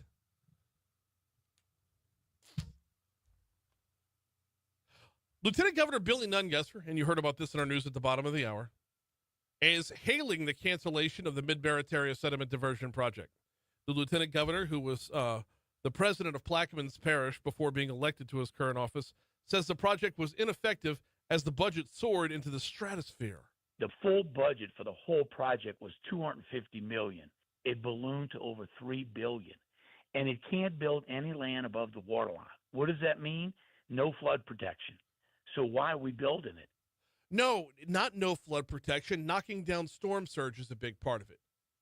I love our lieutenant governor. I really, really do. But I defer to what every scientist I've ever talked about has said on this front versus what politicians have said. Nungesser says not only was the project a waste of money, it was also a waste of time. If we would have started pumping river sediment and building berms and ridges as soon as we got the BP money, we would have a lot better shot of holding off a major hurricane and protecting our coast. Conversely, if we had the go-ahead on this project, instead of arguing about berms and barrier islands and the like, if we had just gone ahead with the project from jump, yeah, we would be further into it. Going back to that cost, though, it's still BP money. Regardless if it was $250,000 or $3 billion, it's still BP money. $2.9 billion coming from BP. By the way, the project is being replaced with a smaller scale project called the Myrtle Grove Project, which Nungesser says will achieve the goal in a much more cost-effective way. It's going to put some fresh water, which the marsh needs the fresh water, in a small amount to control the salinity for the oyster beds, for the fisheries, and some of that growth is good. Again, if you admit that on a small scale it's good, then moving it to a larger scale, you're going to push the oyster beds out a little further, but you're going to protect. We got to get. All right. Hour 3 is next.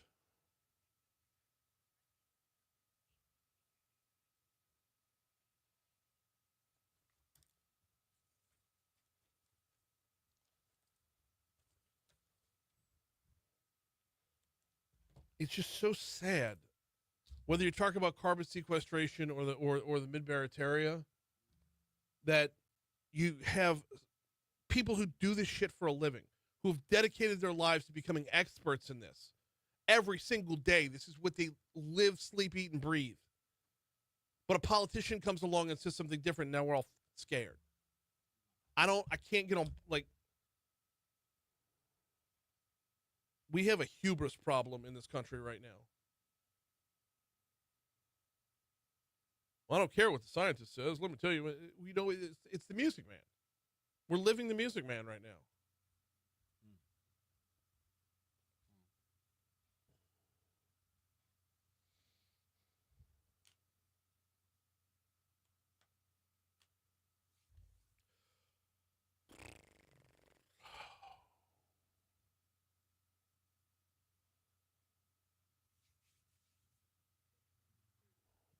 Politics is such a strange sport. Louisiana needs to rebuild coastline, and the mighty Mississippi is the original creator and best recreator of the coastline. What the hell? Right. Okay, so Galen's spot on. 41,000 dump trucks of sediment flow out of the Mississippi River daily. Friggin' day.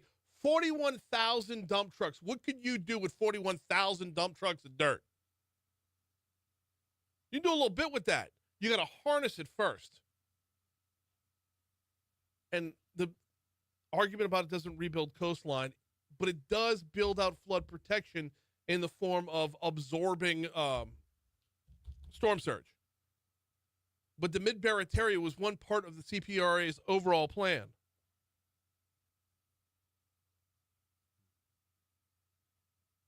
Wait, what?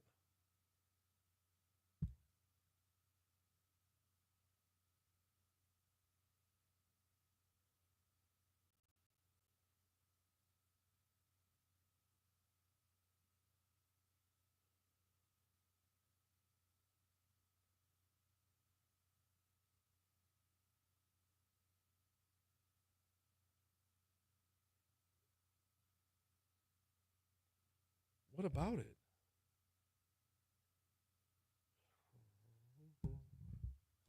You know, I respond to something and it kicks me out of the chat. What?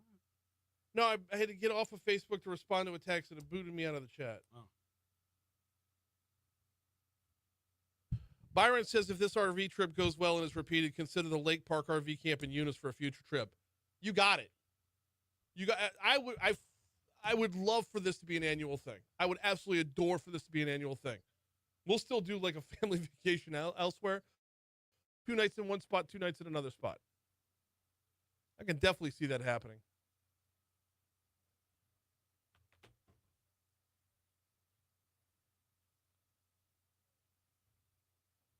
But that's all based off of the sponsorships, though. I know Miller's RV will probably be in the future. Because it just, you look at what they got down I-12 with the big dogs. Those giant lots like Strawberry Land and whatever. Miller's RV is a local outlet. They're locally run. Jeff Hilliard he's a good dude. Yeah. Struggling, not struggling. They're doing okay, but he's got a fight on his hands for relevance. Oh, for sure. So I would imagine. I can't consider myself to be an influencer, but between the airwaves and the social media together. Yeah. We can give them a little bit of no worries, 22-mile pipeline to underground storage.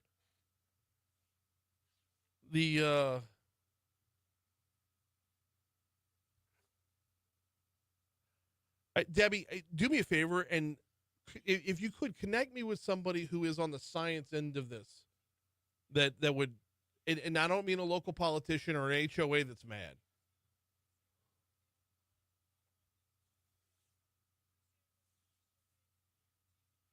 You could build up a few neighborhoods 3 foot above everything else with 41,000 dump trucks.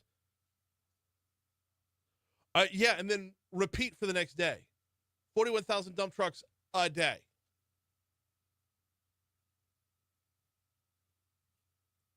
Mornings with Bryan Hanks on the road from the RV with local dignitaries on the show. Okay, Galen, this is so cool because I love where you're going here. My wife actually pitched this as well. Like, from a content creation standpoint, like, and I mentioned like during the break, have Weibel show up, have Representative Weibel show up, and be like, you know, if I'm at Boca Chica, I believe that's within his district, but like, kind of like a town hall in the forest. Would that make sense? Running the show from the campground office. You know, you guys are on point this morning, but when I ask for names for Our Lady of the Lake Arena, I get nothing.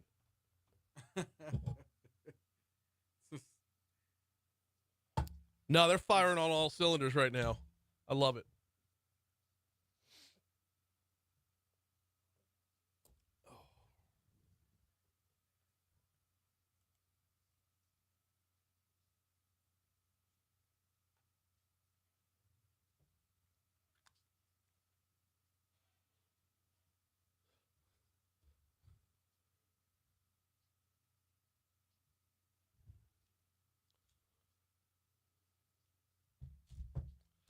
.806, Talk 107.3 FM, WBRP. Mornings with Bryan Haldane, rolling right along. Bryan here with you, John LaBeouf producing. Hour 3 coming your way right now. Been a busy show thus far. No signs of slowing down. Moon Griffon in our next segment. Everything under the sun with Moon coming up in a little bit. And the folks from Modesto, along with one Stephen Hightower, going to be in the house for Restaurant Week, which begins today. We're doing what's essentially a Foodie Friday every day this week as we celebrate Restaurant Week here in Baton Rouge. Looking forward to this greatly. Modesto, by the way, super underrated. Super. I don't know if this is their location. They're over there by Walk-Ons, but it's tacos, tequila, and whiskey. If 2 of your 3 main gigs are booze, I'm in. They do the food so well, though. It is Tex-Mex fare, and it's awesome. Looking forward to that. I can't wait to see what they've cooked up, pun intended, for Restaurant Week. Restaurant Week is one of my favorites because we allow the chefs to be chefy. And this is where, it's the middle of the summer. Everybody's looking, we're a couple weeks from getting back into the routine for school to start back up again. How about we do something creative? We do something fun. How about every chef get back there in the kitchen and come up with something that they wouldn't normally do? So that's the long and the short of it. We'll talk about it at much greater length when Modesto's in the house. Right now, though, it is time for This Day in History.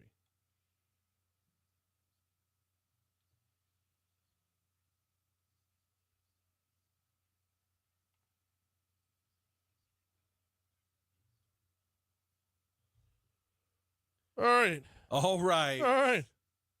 1853. Yeah, let's go for it. Central Park in New York was created. No way. When New York State legislator puts aside more than 750 acres of land on Manhattan Island. I was going to say, no chance it was already there. We just named it at this point. Yeah, pretty much. Central Park was created.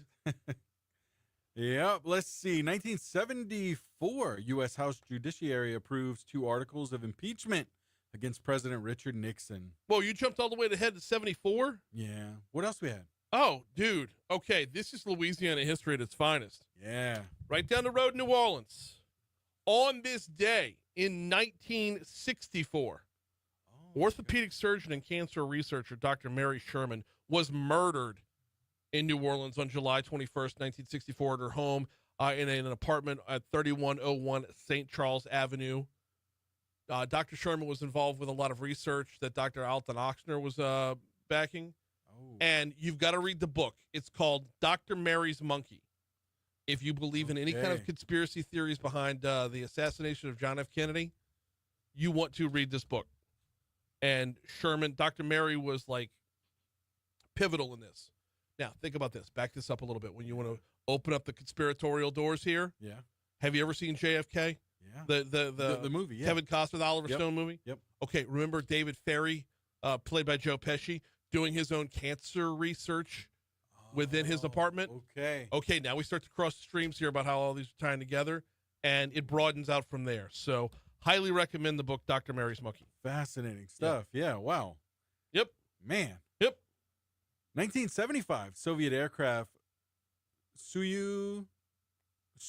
Yeah, because I was corrected on it last week. Who was it? Who was in here? Suyu, 19, returns to Earth after the historic. Profita was in here. Yes. Yeah. Suyu. Okay, so that's what it hang was. on now. One step further, Profita's the one that told me about Dr. Mary's Monkey. Whoa. Right. Wow. Oh. Okay.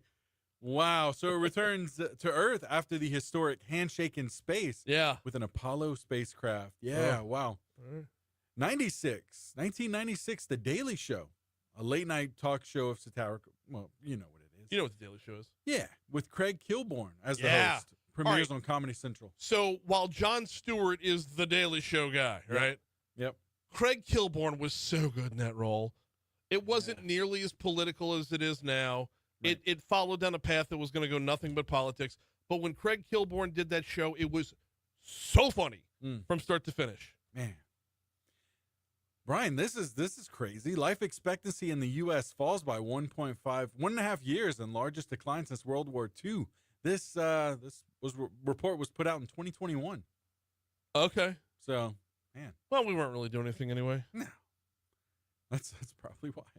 The following year, in 2022, the first polio case since 2013 was reported in, well, Rockford County, New York. Okay.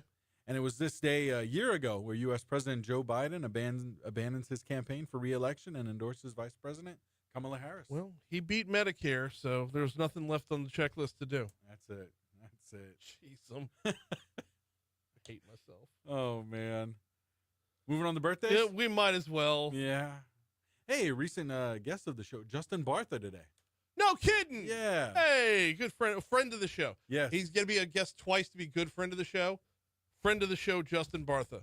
All right. You know him from The Hangover. You know him from National Treasure. And now you know him from Nuked, which was hilarious. Good on him. Also today, Robin Williams. Yep. Ernest Hemingway. Yep. Don Knotts as well today. Wow. Good night. Cat Stevens as well. All right. In the mix.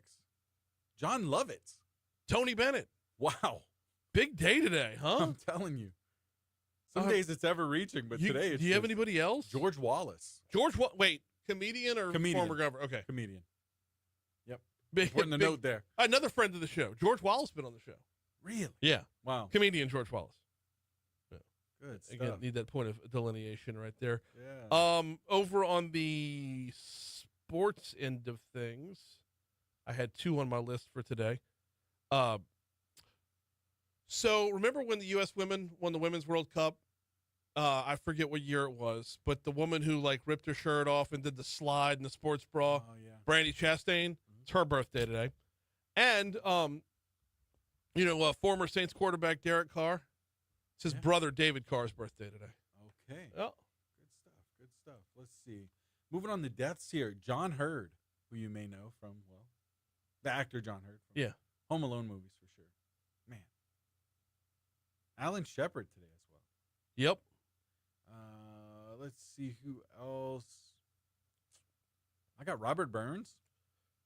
Robert Burns? Who's Robert Scottish Burns? poet. I don't know. We don't need to get into Scottish poets. I know. Oh, Exactly. hang on. I'm sorry. I had Tony Bennett his birthday. Tony Bennett died today. That's my fault. My fault. So, yeah, Tony Bennett was on the one that I had and for deaths today. Oh, man. And that was all I had. National Days today. What you got? National Junk Food Day. Junk Food Day? Yeah. Sure. We can go with that. Let's see. Yeah, that's the one I got Yeah, as well. some of So these are we'll kinda stick ridiculous. with National Junk Food Day to be sure. 814 Talk 107.3 FM. Before we take our break, I want to remind you about the folks over at Breck. Breck.org is the website. B-R-E-C. Breck.org is the website. If you want all the information about every facility they have, every event they have, every class they have, their community calendar that they've got going on, Breck is always doing a million things at once. All right? Just go to Breck.org, hit up the calendar. They've got pottery classes, they've got exercise classes, stretching classes, yoga classes, you name it. And then when it comes to the facilities, we were out at Breck's Goodwood Park over the weekend. for cross-country practice. And I'm sure we'll be out at Highland Road Park once the meets come around as well, which, by the way, is one of my favorite things. If I have a quick second to just kind of go off script here real quick. Going out to Highland Road Park for cross-country practice is one of my favorite things because you see all the cross-country teams out there, whether you're talking about elementary school or high school or whatever across the board, they're all out there. But then you also have the Frisbee golf dudes out there playing, throwing their discs around, trying to get them through those chain link holes they've got. And then if you're on the backside of the park where that football field is at, that football field at Breck's Highland Road Park is a rugby field on Saturday mornings. How awesome is that? Then, of course, you got the tennis, you got the pickleball, you got the splash pad, you got all of it going on, the playground, everything. It's just all in that one park. It's just this one microcosm of how Breck brings you everything recreationally that Baton Rouge is seeking. Learn more at breck.org. Quick break. Moon's next.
Hey, Kevin's in the house.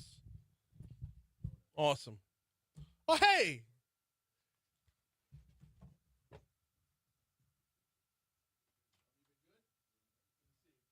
Give me one more segment and we're up, okay?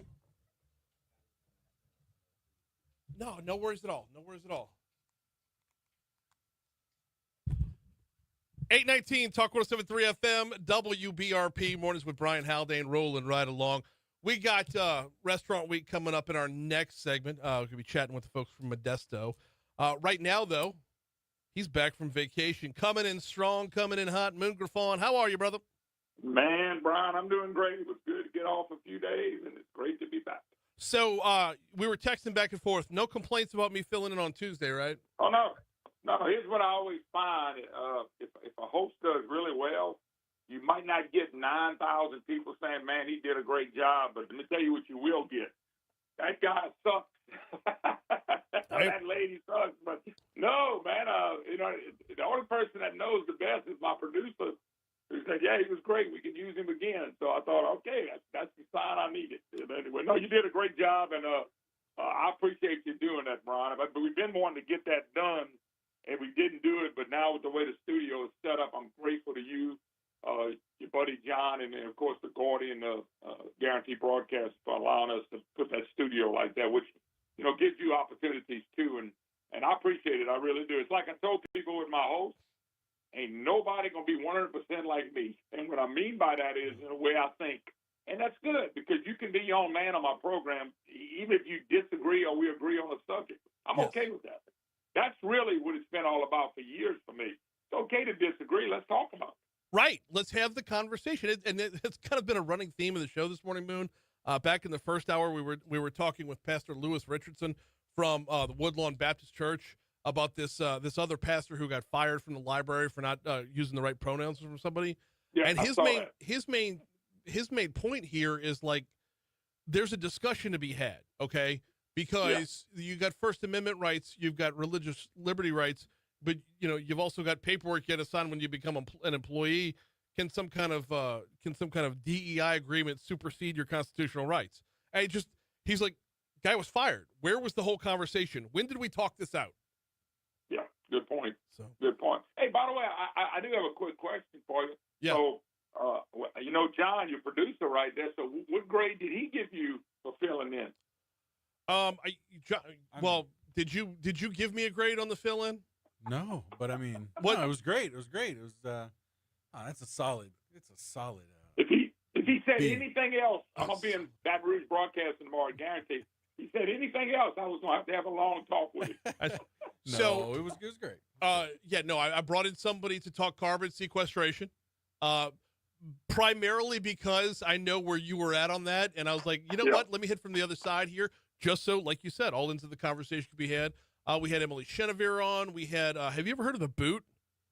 This outfit that's recruiting veterans to Louisiana and finding them jobs when they get here. It's an amazing outfit. Had them on. I have heard that, and you are correct. They're really good at what they do. You always love when you got a group out there fighting for our veterans. Yeah, you just got to take your hats off and shake their hands. Well, and I need to put you in touch with Andrew Ward, who heads that up. So y'all can connect, because he's a great dude. He's doing the Lord's work, and it's awesome. But back at it now, well rested. Oh wait, hang on. Do you share where you went, or is there like a? Oh no, let me tell you what we did. I did fish a couple weekends, but I had some tournaments. One I bombed, and one I came in second. But other than that, I had a speaking engagement with a real good group, the all marketers, convenience store guys and ladies, and I went to Destin where I went over there and spoke, and they let us. We stayed 4 nights, and what a great group, Louisiana group. It was really super. A lot of kids, a lot of young people involved. Just super group. So that's where I went for the most part. We were there for 4 or 5 days. Are you a beach guy? Not at all. Hate it. I never go. Yeah. I'm good for about 2 hours. Hey, listen to me. I am a Tanya Griffon guy. That's my wife, and I'm a Maddie guy. So sometimes you go. It was actually worked out better for them, because when they said go to the beach, I wasn't too excited about that. But it was a paid speaking deal, and we do that all the time. And so we went and did that, and they got to spend the time on the beach and in the pool and all that. And I did some of that. But as far as me personally, if I never got sand between my toes again, it wouldn't bother me none. No, same here. I'm a big fire up the grill from the balcony, from the condo balcony guy. Like, if I can hear the waves and see it and smell it, I'm good. Standing in it, laying on those uncomfortable chairs, you can keep it. Well, and let me tell you what, when we go to the beach, I never sit on the beach. I go out in the water and I swim around, and if it's 2 hours, 3 hours, or 4 hours, I come out like a prune. I'm not getting on the beach. But I'll be honest with you. That's why I said I'm a Tanya Griffon fan. If that's what she wants to do, then I'll be willing to go do stuff with her. But normally, this is their second stint at the beach already this year.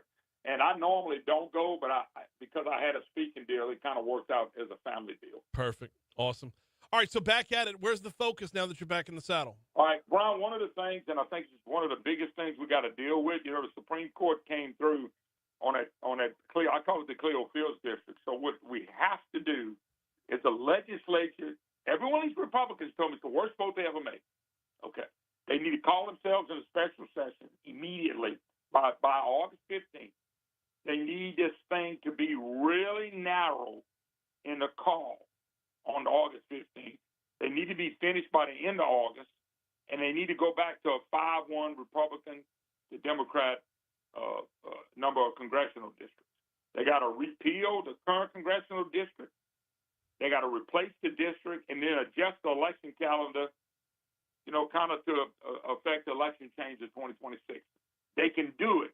And by the way, today is July 21st. I hear no elected officials talking about it. And then we can find out what Governor Landry is. Are you for doing this thing right, or you really are for leaving Cleo Fields in the district? And, Brian, I don't want to hear about a 2/3 Republicans in the House and Senate. That means nothing to me anymore. This has to happen, and they need to be setting it up now. And the governor don't have to call them in. The 2/3 elected Republicans ought to do it. Philip DeVilliers and Cameron Henry ought to get it done. When it comes to, we're talking with Moon Griffon, you catch him live 9 to 11 right here on Talk 107.3 FM and statewide. When it comes to the argument against it, I'm guessing deadlines would be the biggest detractor here as far as getting anything actually done before qualifying opens up. Well, Brian, yes, but think about it. We're talking about they already had a district. Yeah. They can go back and vote this district out, and if they want to tweak the other one where it's not exactly the same, redo the district and let's get it on. But they can do it. Brian, excuses. Let me back up. You mentioned time. Yeah. I think that is an excuse. Oh, me too. If they wanted to do it, they can do whatever they basically want to do. But nobody's even talking about it, Brian. Do you know somebody talking about this? I don't. No, neither do I. And it leaves me worried that as the calendar rolls on, they're going to punt and punt and punt until time runs out. Mm-hmm. Well, why though? You got everything. If the governor decides that he don't want to go along, you go vote for it. You can call yourself in special session, get everything done, and dare the governor to veto this. You think he would? That's what I would do. That takes guts, Brian. That's all it takes is a little bit of guts and courage. Do you think the governor would veto it? No, I don't think he could veto it if they would pass it. The governor ought to be leading the charge against this district, but once again, the governor, this was his district. This is the one he wanted. This is the one they sold everybody. At what point? And I'm telling you right now, what I'm telling you is the most important issue we got going right now in the state of Louisiana. And I think if we don't do something, and we got to start talking about it and moving today, not yesterday and not tomorrow, today. Well, the second part of this is the part where so much discussion was had behind the scenes about why the governor was in favor of this new district. All that conversation is going to resurface, and it's going to resurface publicly should this not come back to the table. Brian, all I want is what's right, and I want Louisiana to win, period. This does nothing for me except I'm a Louisiana citizen, and I want it to be right. It was absolutely wrong the way they redid the district. And you know it, and I know it. Here's what's sad. All these Republicans know it, and every single one of them, and I ain't talked to all of them, but I talked to such a majority right there in your district, in my district, and they all say, oh, this was wrong, we were misled. But do something about it. And if they don't do anything about it, Brian, I don't want to hear it anymore because you got to do it now. That means Cleo Fields will not only finish out this term, which he's going to finish out anyway. He's going to get a whole nother term. A whole other term. And once that happens, you're close enough to the next census to punt on it until the next census rolls around and we have redistricting anyway. Great point. Great point. And here's the thing about it is, if you're going to do that and you're just going to give away a district, remember, we got votes next year. What if the House goes 218, 217 Democrats? Right. The state of Louisiana, with a Republican governor, 2/3 Republican House and the Senate did it. They put in there. We gave away the speakership. By the way, Florida's got the same thing we got. Okay, mm-hmm. Their Supreme Court ruled that no, you can They got 20 Republicans and 8 Democrats out of 28 total votes, and they're sticking to their guns. They stood to their guns, and the Supreme Court said this is okay. They're no different than us. But they have guts, we don't. He is back. He is running full force, back in the saddle, 9 to 11, right here on Talk 107.3 FM and statewide. Moon Griffon, always appreciate the time. We will see you tomorrow. Yes, sir. God bless, Brian. Thanks, bud. Thank you, always. Speaking of which, you can catch Moon's podcast at talk1073.com. And, of course, anywhere you get your podcasts. We've got the Moon Griffon podcast available for you. We've also got the Louisiana Business Weekly podcast. New episode of that dropping today. We got Trey Willard from the W Group. I love this podcast. So I'm the host, quote unquote, but it's not my story. These are business stories from business people, business leaders, how they got to where they are. Louisiana Business Weekly podcast brought to you by the folks at Currency Bank. Here's news.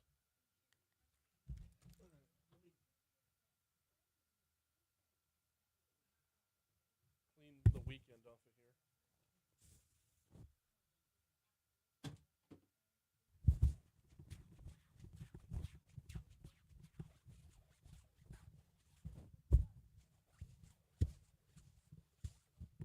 And then I'm moving over.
838 Talk 107.3 FM, WBRP, mornings with Bryan Hanks, rolling right along. It is Restaurant Week, and we're diving in just a second. Do need to remind you about the folks over at Vex European, VEX, VexEuropean.com. If you drive a European vehicle, cannot stress enough how important it is to have a technician who knows your vehicle inside and out. If you've got a Mercedes, you need a Mercedes tech. If you've got a BMW tech. If you drive a Jaguar and you've been going to the dealership since purchasing your car, and now the dealership is closed, where are you going to go? VexEuropean.com. Hop on the vehicles tab, make sure your vehicle's there, and then head over to the appointments tab. Actually, before you hit the appointments tab, hit that little tab that says specials. See if you can't save yourself $100 on your first visit. Whether you're talking about your regular maintenance, your day-to-day stuff, or anything major, Vex European has got you covered. All right, it is Restaurant Week, long-anticipated Restaurant Week, and we are diving in every day this week. I want to welcome Stephen Hightower back to the show. How are you, brother? Great, Brian. Great to be here as always. Exciting time with Restaurant Week happening right now, starting tonight. We've also got Miguel Sanchez from Modesto on. How are you? I'm doing great. Thank you for having us, Brian. Glad to have you on here. We're going to get to what Modesto's doing in just a second, but for those who are unfamiliar with it, the overview of Restaurant Week is what? It is truly, Brian, a celebration of the Baton Rouge culinary scene. And I use Baton Rouge loosely because this year we're over 56 restaurants strong, and we span the capital region, really. We've got a restaurant in Donaldsonville, the Grapevine, all the way going to Restaurant 1796 and the Proud Mary's Speakeasy in St. Francisville. So, and everything in between. And obviously, if you go to digbr.com, you can see the entire list of the restaurants.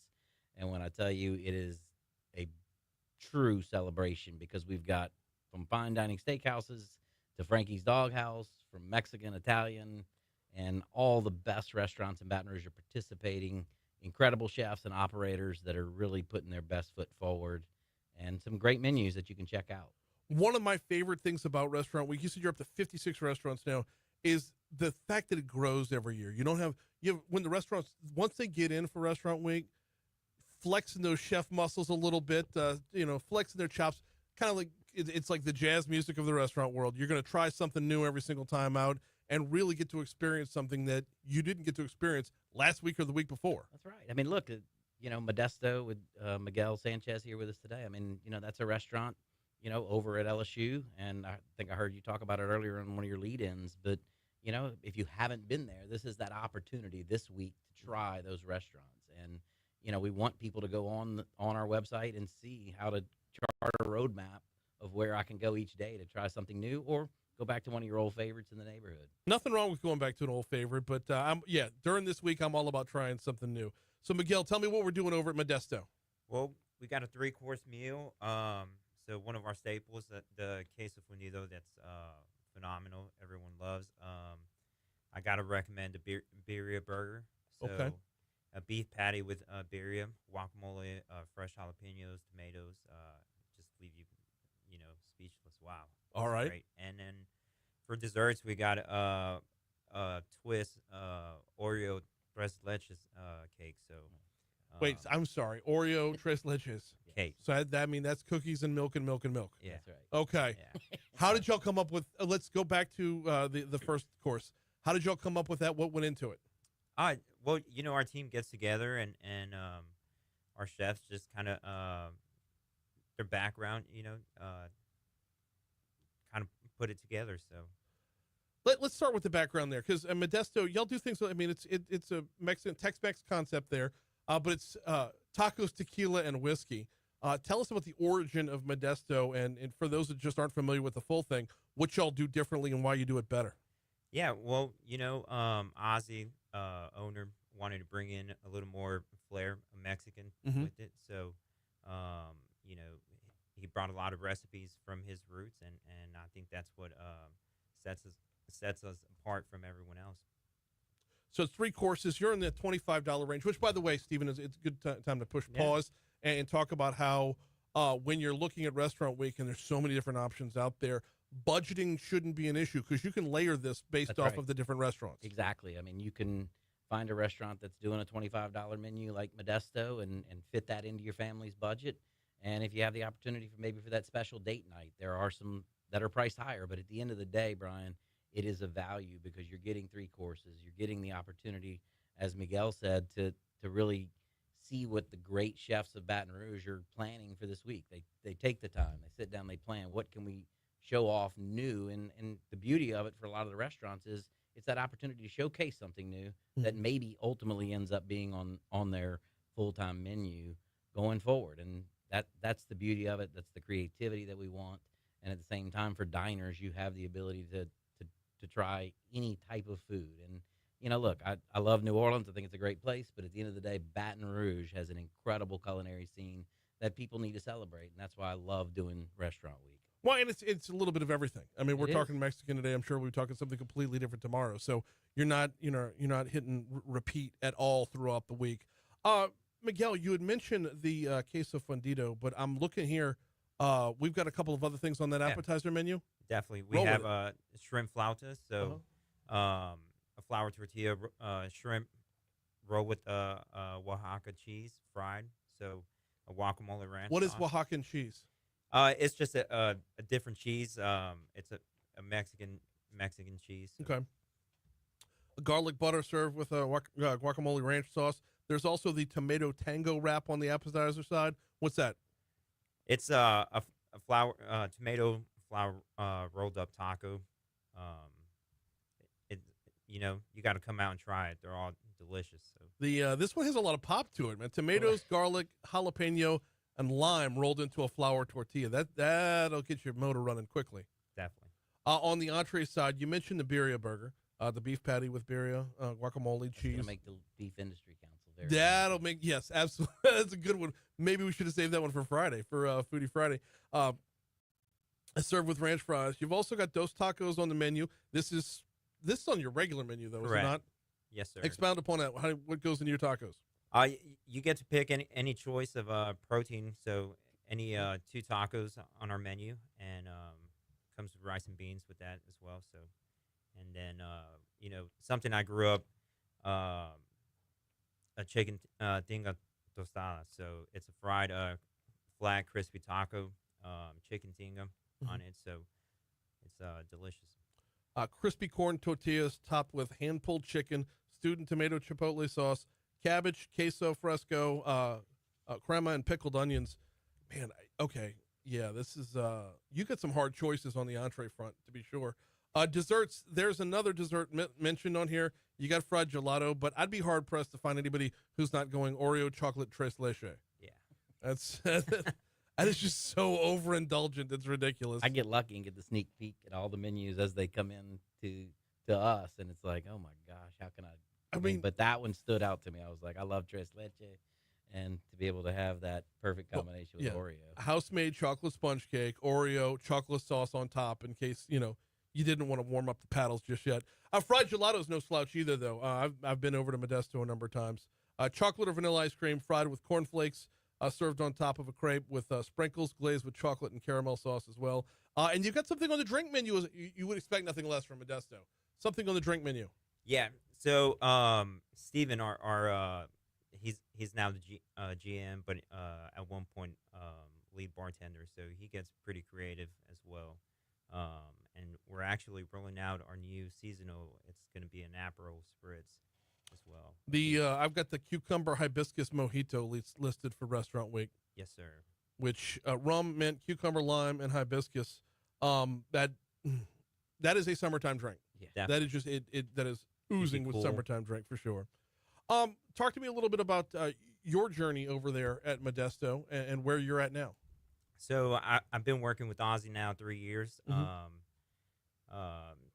Take a role as well at Roca Pizzeria, so director of operations, and just run the restaurants, make sure that they're operating successfully. So you've had a run at Restaurant Week a good bit, actually through multiple locations here, because I know Roca gets active as well.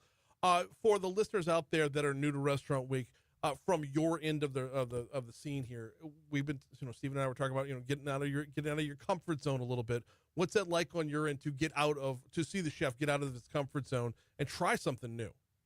I think it's a great opportunity. You get to go and explore it and support local communities and just appreciate what the hard work that everyone's putting in. We got Miguel Sanchez from from Modesto in with us. We got Stephen Hightower in as well. DigBR.com is the website, DigBR.com. Hit on that little restaurant week tab. It'll pull up everything you need to know. 56 restaurants. 56 restaurants. Is this as big as it's going to get? I mean, or is it, It's something we've talked about, like how, you want to continue to grow the footprint because, the Baton Rouge culinary scene needs to be celebrated by everybody in our area. But yes, I mean, at some point, maybe you get too many, but right now I think it's working and it's continuing to raise the excitement. We've been very fortunate to have Baton Rouge support us, get out there and go to these restaurants that week. This is traditionally a slower time of the year, as you alluded to, right before you go to school and everybody getting in there. We need your support, and this is the week to come out and really have a great value at the same time, get to try some new things. And the beauty of it, I'm sorry, I'm going a little long, but, we get to support some great charities as well. A lot of the proceeds, Miguel and I actually sit on the Louisiana Restaurant Association Baton Rouge chapter together, and we get to do a lot of exciting things through that. And one of those is the Education Foundation through the association, and whereas the high school curriculum for Baton Rouge. Baton Rouge leads the market with the number of schools that are participating in it, and that's the great new chefs and culinary leaders to come. So our portion of our proceeds go to that and the Louisiana Hospitality Foundation. So we're excited to be able to give back to the community as well. we got 1 minute left till break. Can y'all stick around on the back end as well? Sure. Because I want to talk about growing the footprint geographically, which you alluded to, talk about Donaldsonville and St. Francisville earlier. Before we hit your money now, do need to remind you about the folks over at Mathern's. I got to go out to Mathern's on Saturday, the new location. Well, let me rephrase. Right. The new old location. Used to be Kenilworth Supermarket back in the day. Then somebody else took it over, and then the Mathern's moved back in. So the family you love, the prices you love, have come back home. Y'all, I went out there for the ribbon cutting on Saturday. This place is gorgeous. So Mathern's downtown, you know and love it, right? But they had to fit into what the building was downtown. Mathern's on campus, I know and love that one as well, but they are built out for, students primarily. This, Mathern's, gets to stretch its legs a little bit and do everything that you would hope a local grocer would do. Check them out on Highland. It's Mathern's.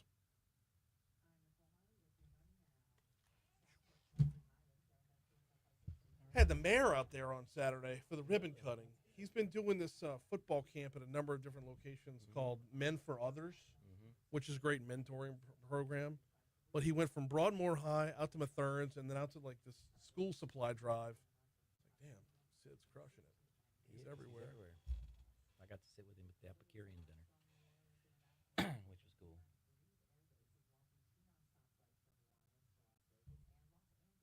Okay.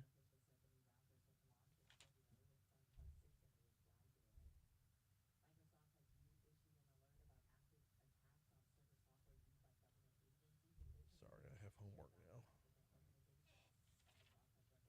So we'll talk about the expanding the geographical footprint, kind of run through a couple of the, that mightn't be in the Ascension Parish or Livingston, whatnot.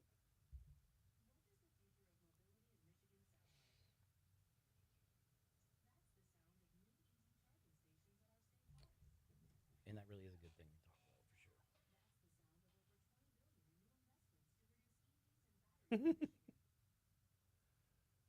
Somebody's texting the wrong person this morning.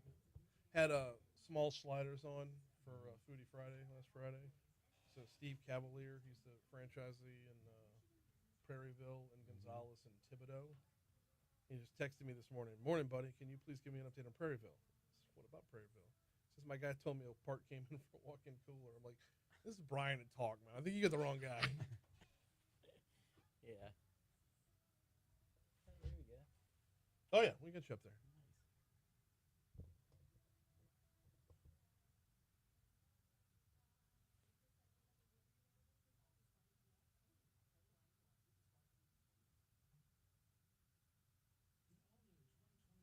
Where's Moon Griffon out of? Lafayette. But he broadcast statewide. He used to be based out of Monroe, and then KPEL offered him a nice little deal. Nice. And we picked him up about 2 years ago, maybe a little bit more than that. We had him when the station first launched, but there was no synergy. Like we had, and it just Yeah, I get you. we love him for who he is. Yes. We don't expect him to be somebody he's not. And we work together really, really well, especially during the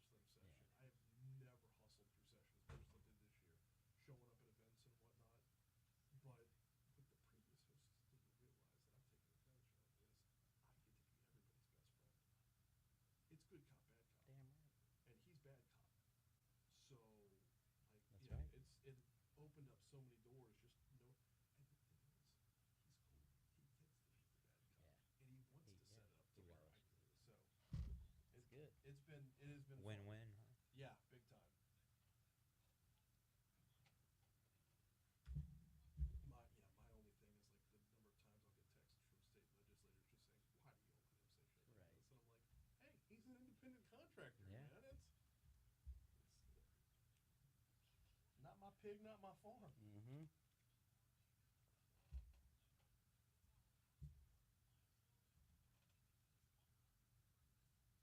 We're gonna go to the dentist after this. Jesus. So New Orleans and Company bought a sponsorship on the show. Did they? So they come on twice a week, twice a month.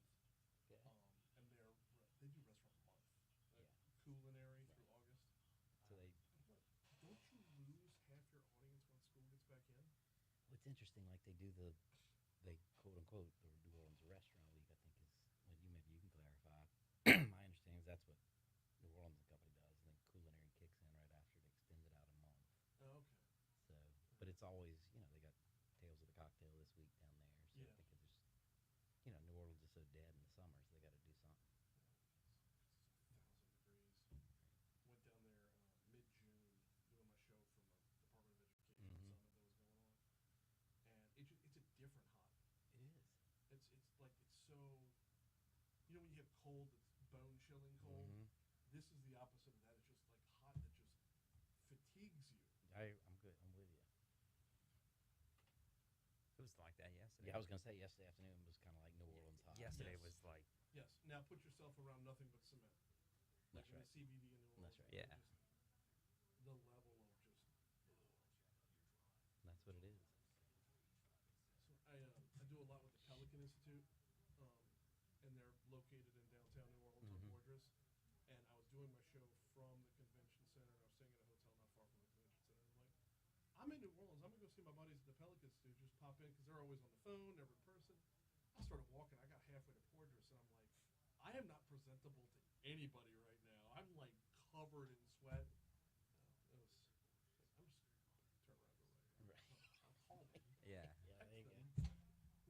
Come meet me at the bar. I ain't walking no more.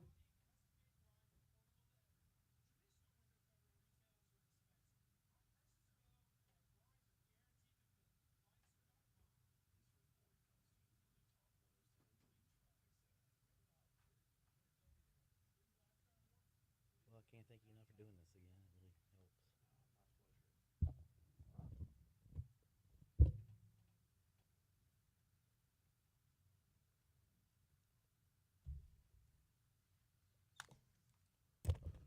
8:56, Talk 107.3 FM, WBRP, Mornings with Bryan Haldane, rolling right along. We got just a couple minutes to go before we hand off to Moon Griffon, and we are celebrating Restaurant Week with Stephen Hightower and Miguel Sanchez. Miguel is over there at Modesto. But, Stephen, I wanted to continue the conversation to talk about just broadening the geographical footprint here. You mentioned Donaldsonville. You mentioned St. Francisville. How has this been and I ask you, like, what's the capacity on Restaurant Week? I would imagine as long as Livingston Parish, Ascension Parish, West Baton Rouge, as long as you have more embracing it from outside the city limits, there is no ceiling right now. That's the way we look at it. I mean, we were so excited to get the Grapevine in Donaldsonville, St. Francisville, at the Myrtles with Restaurant 1796. I mean, they've been a partner here for a couple years, and look, it's the whole week is about the journey of different cuisines and going to try new things, and being able to say, you know what, I'm going to take a chance and let me drive out to Donaldsonville and check this out. And their menu looks incredible and at the Grapevine. But yes, you're exactly right. We want to continue to elevate the entire community from West Baton Rouge to Livingston on down to showcase how many great restaurants we have right here. You don't always have to make that 60-minute drive to New Orleans, even though, look, that's a great experience as well. But the whole food scene in Baton Rouge is off the charts, and this is that celebration, as I've said before. And look, lucky to have Miguel and Modesto involved, and the 55 others. It's going to be a great week, and appreciate all of y'all's support having us on to get the word out. Okay, you got to ignore Miguel for just a second here. Tell me something you're looking forward to this week aside from Modesto. We know Modesto's got the winner on with the beer burger and Well, I mean, I dessert. think it's the perfect segue. Is the library, wine, and provisions out in Ascension, and the new Mike Anderson's out there in Gonzales as well. I Yes. mean, those are ones that I haven't had a chance to go out and see that Mike Anderson's or try the library, and that's going to be a unique trip for me. And then Mhm. we had, I think, almost 15 new restaurants that are part of this version of Restaurant Week. So looking forward to try some of those that I haven't been to yet. I'm scrolling through and I keep hitting load more, Yeah. and And there's there's- more. That's right. It's incredible. Mike Anderson's in Prairieville, Mike Anderson's in Gonzales. Those two added out in Ascension Parish. If you want to, you got library, wine, and provisions right there. Proud Mary Speakeasy you had mentioned already Yeah. out in St. Francisville.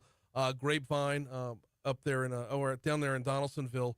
And then restaurant 1796 is right back to St. Francisville as well. And just as we stretch things out a little bit, getting to see some of the surrounding area, you can't go wrong with it. And of course, there's others as I'm scrolling through, I'm reminded of restaurants I haven't been to in forever, like Jasmine's on the Bayou. When was the last time you went to? When was the last time we went to Jasmine's on the That Bayou? place is great. They are, and they deliver every time. So that's just another one of those. It's you have the new ones, and then you have what they call in the music business the recurring hits. That's it. It's available at digbr.com. Digbr.com. You'll see the Restaurant Week tab when you get there. Miguel, appreciate your time Thank so you much very this much, morning. Brian. Stephen, always, brother. Always. Thank you so much, bro. Thank you. We will have more of Restaurant Week tomorrow, Wednesday, and Friday as well. We'll have to skip Thursday. We got to have Commissioner Dr. Mike Strain in the house for that one. But we will be back at it tomorrow morning. Moon Griffon is up next. Thank you all for playing around. Staying around. Whatever. 3 hours worth of radio and I botched the last two words. Oh, we'll see y'all later, Facebook.